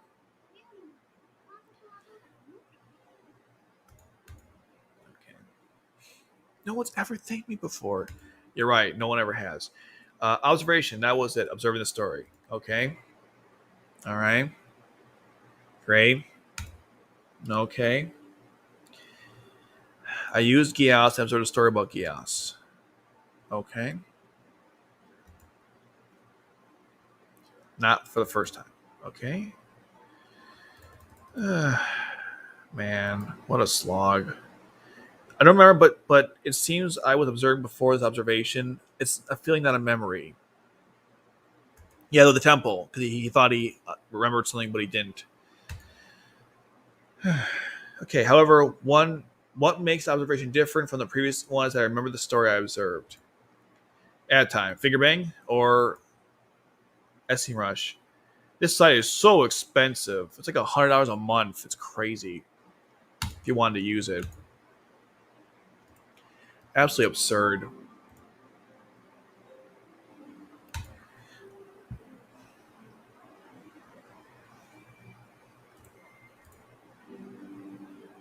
I don't remember everything, but I remember the story is in fragments. There's a big difference for him who didn't remember what he had observed.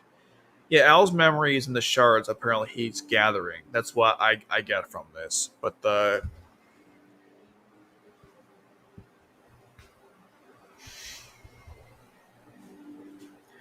I'm just trying to understand like why Gigi changed her outfit. She said why, but I was still really confused. I'm not even sure why I'm confused. It doesn't even matter.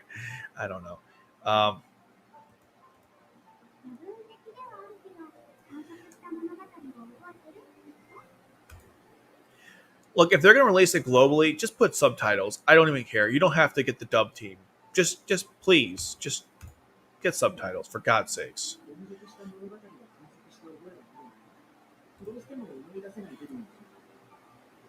I remember observing a series of stories. There's a part I can't remember. Maybe it's related to my memory loss. Yeah. まだ目覚めたばかりだもの。仕方ないや。他には何かあった？ I just look. I can't help it. What else? We all feel the same way, Gigi. Can you imagine if it was a console game? My God, that'd been awesome. For the PS5, Code Geass. Just sorry, code.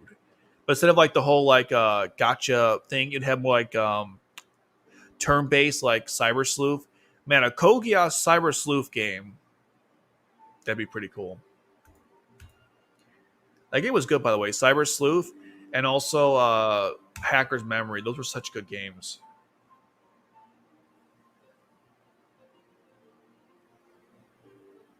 Okay. What's a part of her memories or something? The toy. Oh yeah, Tin Toy. Wasn't she was in the army? I mean, that's what it's from. It's a relic. Ad time. Finger bang. ドクターが夫婦寝てるの面白い。God, these games are so lovely. I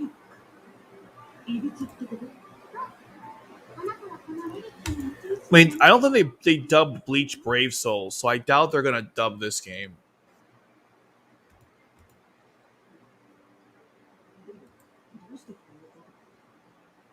Oh no! Oh, but why am I doing this? Oh, man, that's the $1,000,000 question. Why am I doing this? Indeed, as Colin asked Lelouch, what are you doing? What indeed? Wow, we've been streaming for 3 hours. That's insane. We've been streaming for 3 hours. Oh my God. Does this ever stop? Oh, okay. I'm gonna observe. I can't observe time. Yes, thank you. We knew that. It's 3 hours. I've been streaming this. The log is a proof that your observations have created a connection with the character in the story you're observing. Okay? There is so much exposition in this. It's hurting my head. If you use it, you should be able to connect a gentleman with the key person, the keeper of the story you observe, the Kajin. Is that the key man that he fought against? Good question. Who knows? Where is the archive? Oh. Come on, may or may not be. Can we get ad time? What are we getting this time? Reese's. The 50 billionth time, it seems like. All right. Okay. This is really long. Why couldn't they have broken it up into smaller pieces? Like, this could have been, like, 3 conversations, maybe. My God, this is taking forever.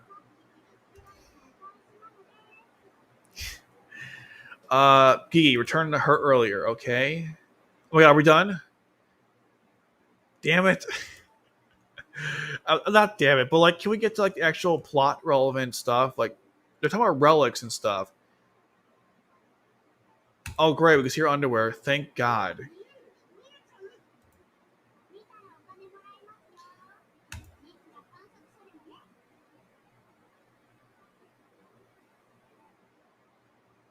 Wow. What in God's name?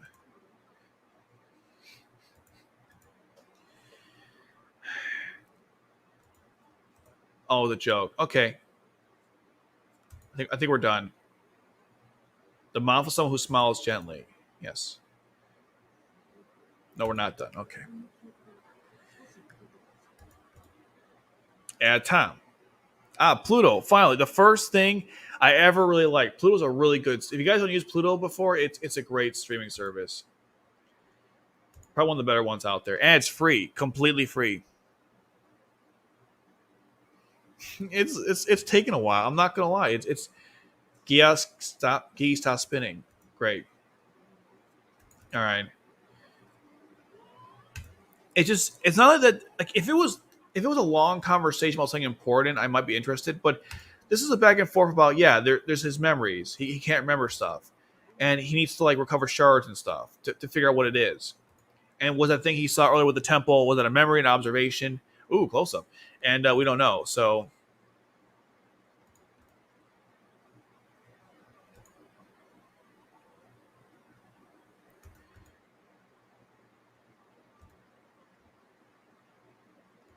move your cheeks. Ah, yes. I can't move your stream for 3 hours. It's tight in your memory. I'll shoot everything back someday. I hope so too.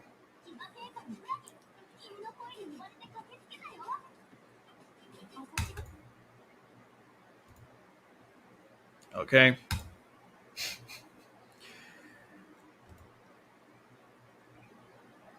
Oh my god, it's over. We're free. I'm just kidding. But like seriously though, oh my god. Okay, finally, 3 hours later, we get to finally actually play the game. Let's do this. We'll get one battle in maybe. Maybe we'll get a couple battles before I pass out. Okay.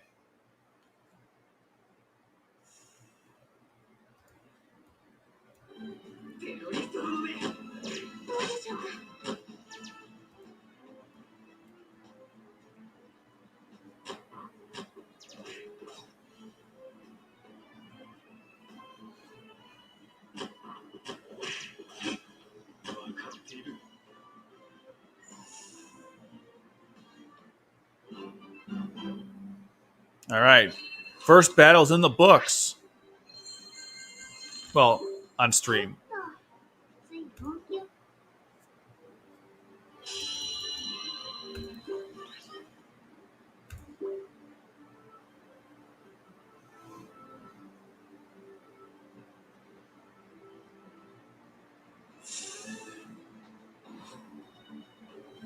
あなたの罪は私が一番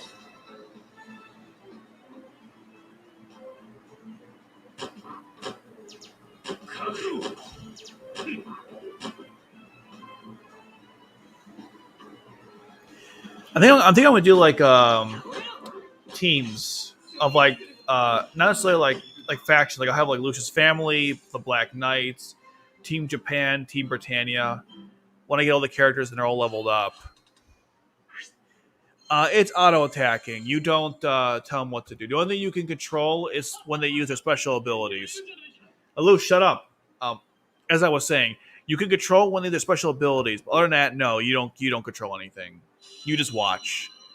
Oh god, we got another story coming up. All right, we're not doing that. F that. I'm not doing that. I'll go through R1. I'm not doing that. On the patience right now. Yeah, it's just auto gameplay. This is pretty standard for gacha games, apparently. Again, I wouldn't know, but Nelly apparently throws birds at people. I don't know.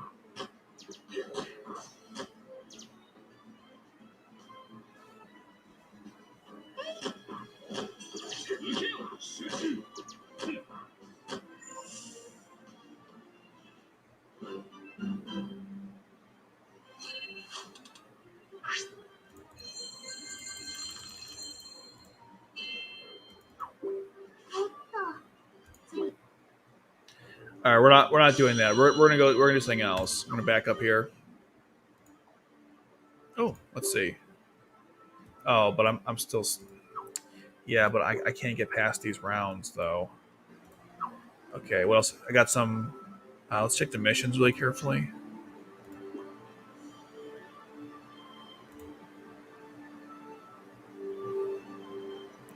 So the temple roll, the deceased roll 2, replay 1 code link option. Okay.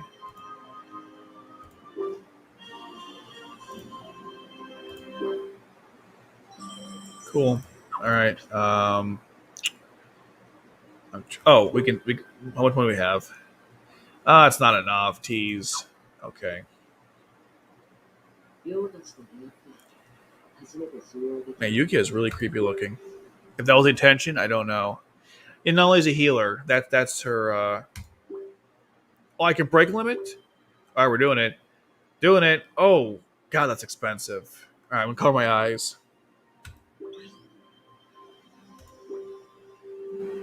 God, that's expensive. Ugh, that felt. Damn, that was expensive. Jeez. Mm,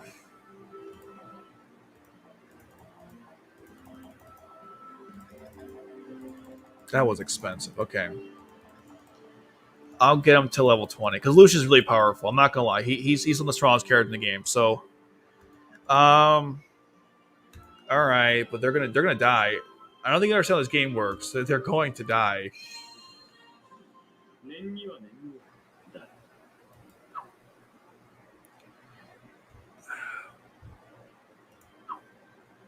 I'm not gonna level them up. You can't. So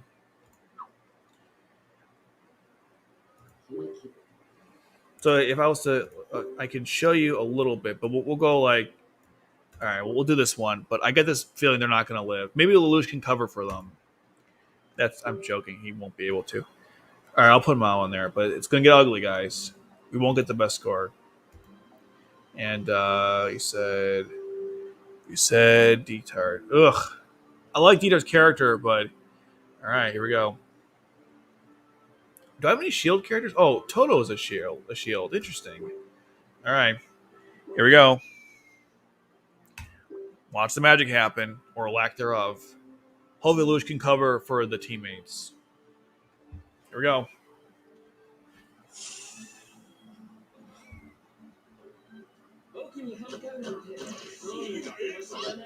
They got Futaba strong to defend them. Oh my god, what the hell was that? That was kind of cool, actually. Damn. But Luch can summon his Gwaine in combat without me having to tell him?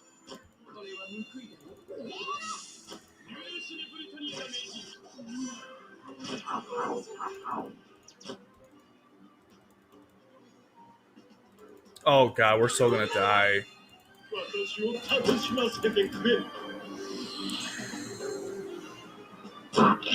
No, Futaba! Oh, thank god. She's okay. She's okay. Staying alive. Staying alive. No, she's gone. Yeah, unfortunately, you put Detard and Mao in there. I mean, they're not high levels.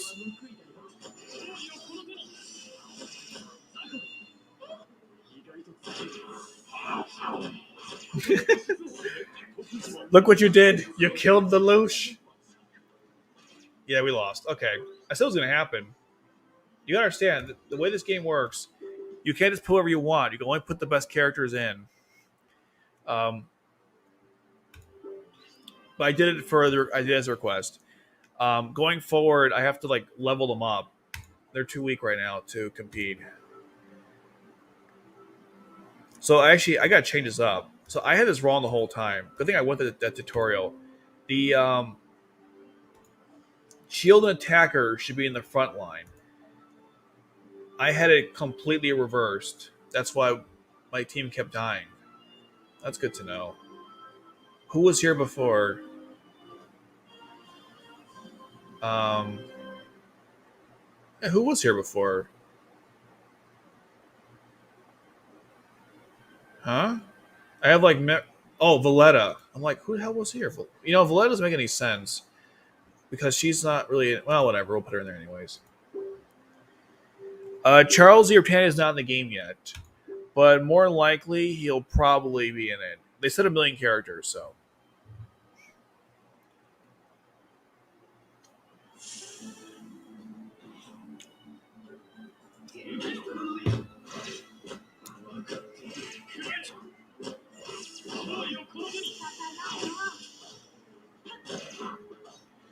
Yeah, this makes more sense. Toto should be with Futaba on the front lines. I screwed up last time with that.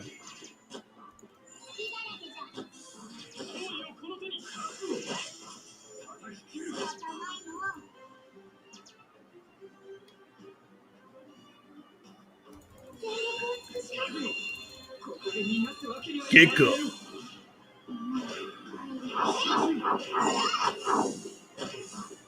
Damn it, Futaba. Oh.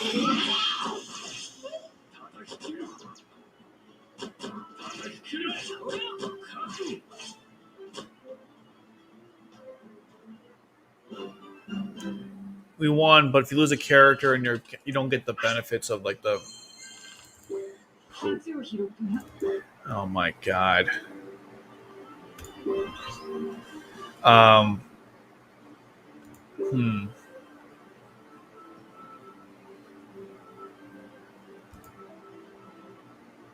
You could try Cornelia. This is probably a mistake. Well, whatever. Cornelia and Toto working together. Never thought I'd see the day.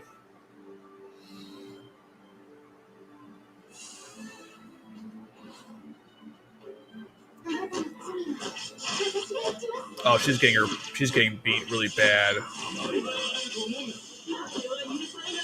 Forget it. Mistake.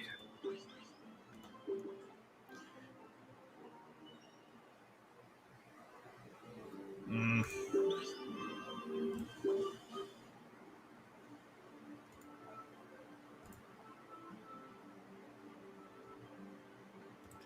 I'm gonna level her up. I have to do that. That's why it's not working.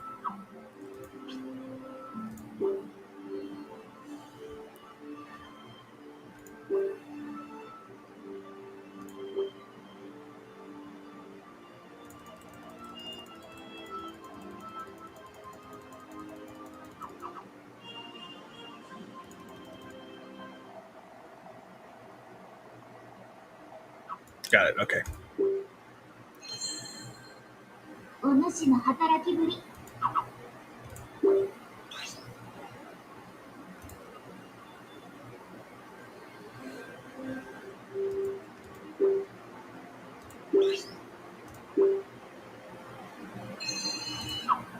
Okay.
Finally.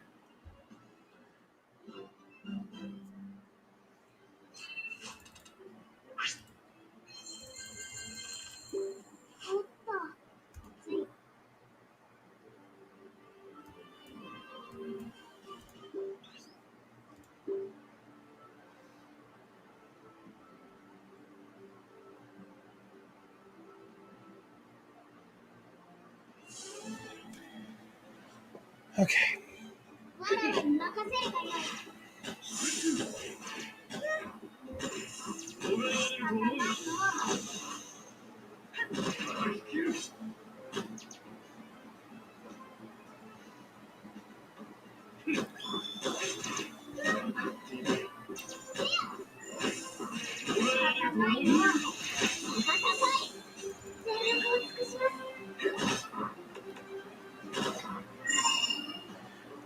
Well, the animations from oh god, this is hard. It's from the actual manga when the boar chased Futaba.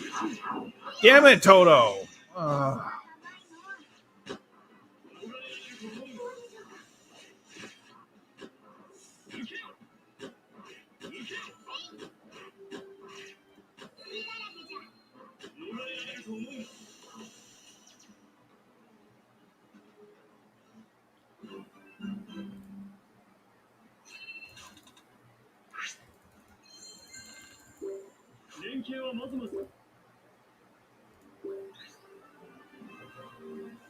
Yeah, that's a mistake. We'll try anyways. Got it. Third. Okay. I think I'll retire in like 13 minutes here because it's been just kind of a while now.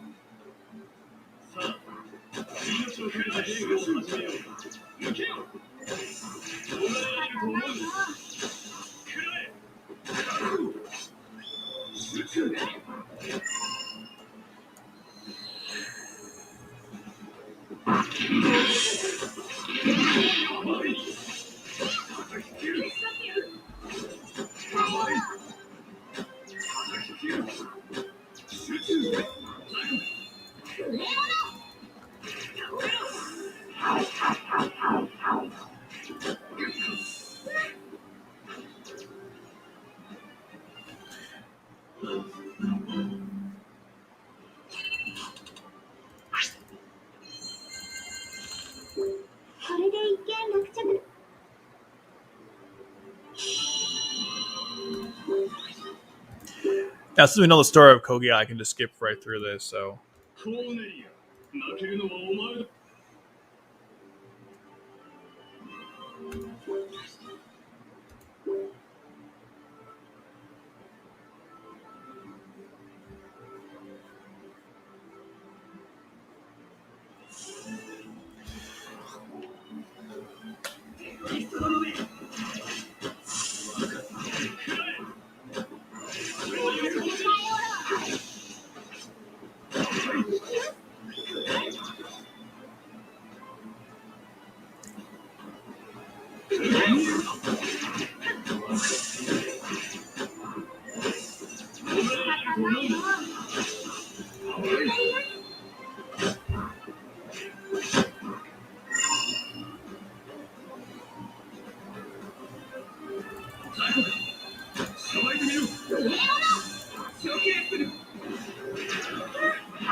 you have to basically pick like the when you're doing this game, you gotta focus on a couple characters. If you diversify, you run out of resources. It's a kind of unfortunate. I'm hoping that once I've beaten the game a couple of times, I can accumulate enough resources to make everyone good in the game, so I can basically do what I want. But early on, you kind of have to stick to some kind of plan.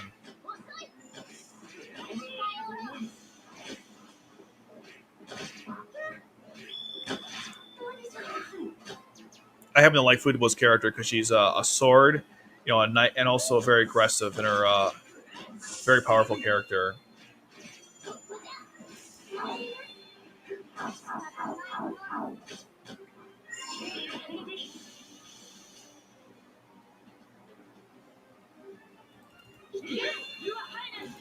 Yes, Your Highness.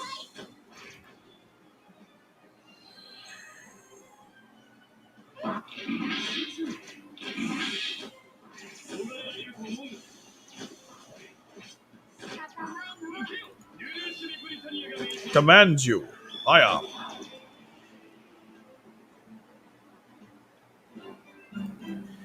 So we couldn't beat that one level, but we could beat everything else. Interesting.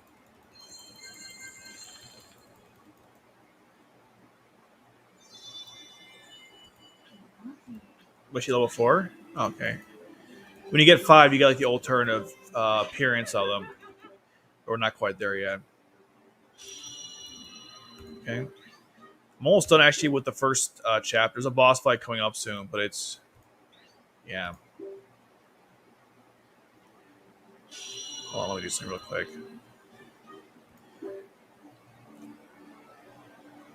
By the way, this is the role of C2.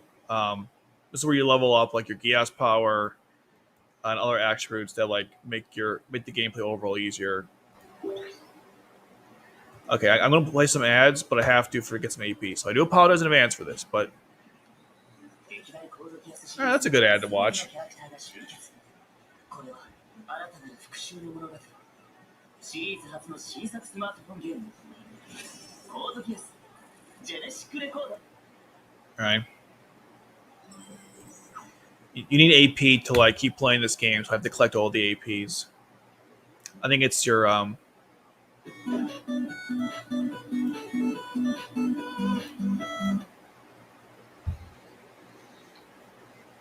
There's actually if you play enough of these ads, you actually get some stuff for it. So like not just like the tower, but there's a mission. It says like to get like do 7 awards or something from the tower. So that's what I'm doing. Gotta go through this god awful ad, but at least I can keep playing. All right, I won't do anymore. I just want to get some AP because I was out.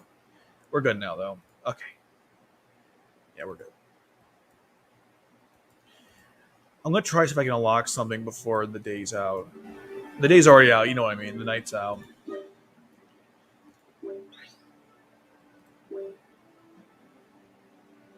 Yeah, Luce looks really cool in this game for sure.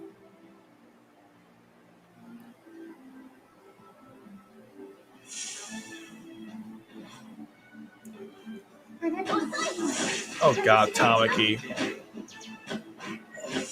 F off, man. We get to beat up Tamaki in this game. Could you get any better?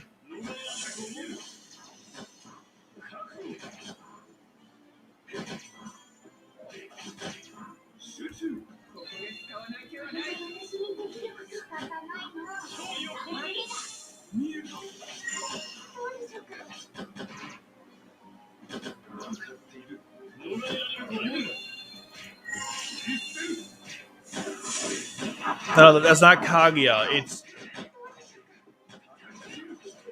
1 second. But does kill Ogi? Oh well. No, that's not Kaguya. It's Futaba. That's her great great great grandmother. It's from Reign of Darkness. Kaguya will be in the game though, but that's not her. Kaguya is a ninja. It's funny because I know Futaba is a ninja. Kaguya and Futaba are very interesting characters because Kaguya is more of a her brilliance or her I guess her strength is in her intelligence, and Futaba it's in her fighting ability. They're polar opposites.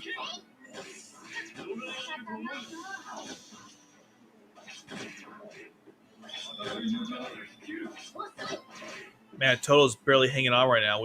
That's the first round. That's not good. And Nolly's not even close to healing. Ooh, shoot.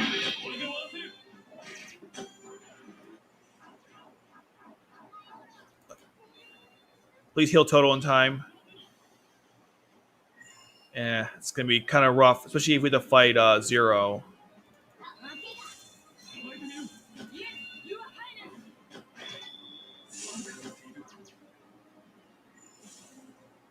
We did it? Oh, thank God. That was close. Toto scared me there. Don't do that, Toto. Level 10, yay. We're doing.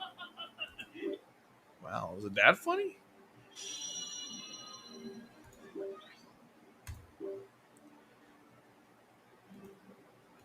Hey, we just saw this episode today. That was this episode 8, the hostage rescue. Yeah, there is. That's right. That was in R2. Right, Futaba. Exactly. I'm sure it's a very common name. That's right. She was one of the people who was in the what's that term? The bridge. She's one of the pilots in the bridge.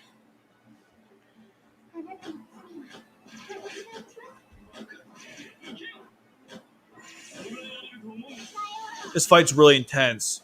We're gonna be fighting Zero at the end, and we're doing okay so far, but it gets really intense towards the end of this. We have to conserve. Well, I guess not. No, we definitely can't.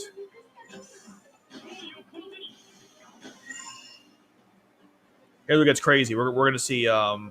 Yeah, see, there's Zero, Tamaki, and Ogi. Oh, it's not going so well. Oh, damn it! Well, there goes Futaba. There goes Toto. Are you serious? If I lose the Tamaki, I'm gonna be so pissed. Oh my god, we lost the Tamaki. No.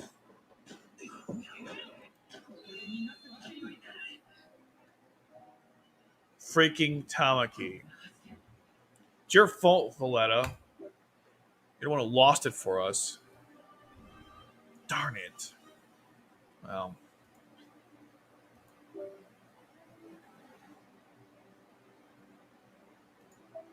We need more money so I can buy some characters. We need Lloyd. Apparently, he's really good in this game.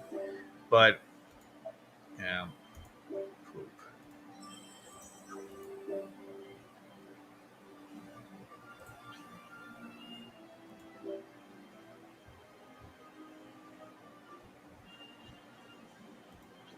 Yeah. Man, Tamaki is so worthless, though. It's just. I'm going to try some one thing and then I'm going to go to bed. Well, I got to end the stream, then go to bed, obviously. Maybe we can finally beat this challenge. Or we're going to die again. Let's see. This is a really hard. It gives you a lot of orbs and stuff. It's a really hard challenge. Let's see. You start against 6 enemies at one time. It is very brutal.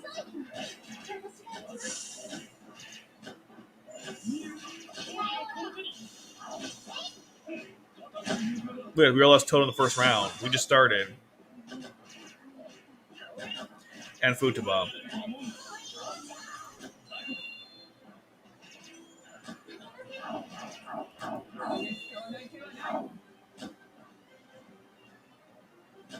Yeah, it's over. We lost. All right.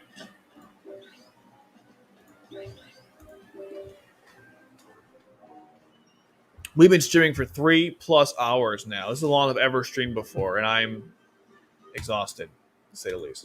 So I think we're ending here. I probably went way too long this time. I guess going forward for the game, we'll try to keep it a little less. I might just not even go through the cutscenes. What I'll do probably is play through them and tell you what they said, so I don't have to waste your time through like 2 hours of stuff. Because yeah, that was a slog. I really wanted to play the game more. I didn't really want to spend time in the cutscenes. I didn't realize they were that long. But yeah, it's what it is. Anyways, guys, thanks for stopping by, and have a good week. And I'll see you next week. So thanks, guys. Appreciate it.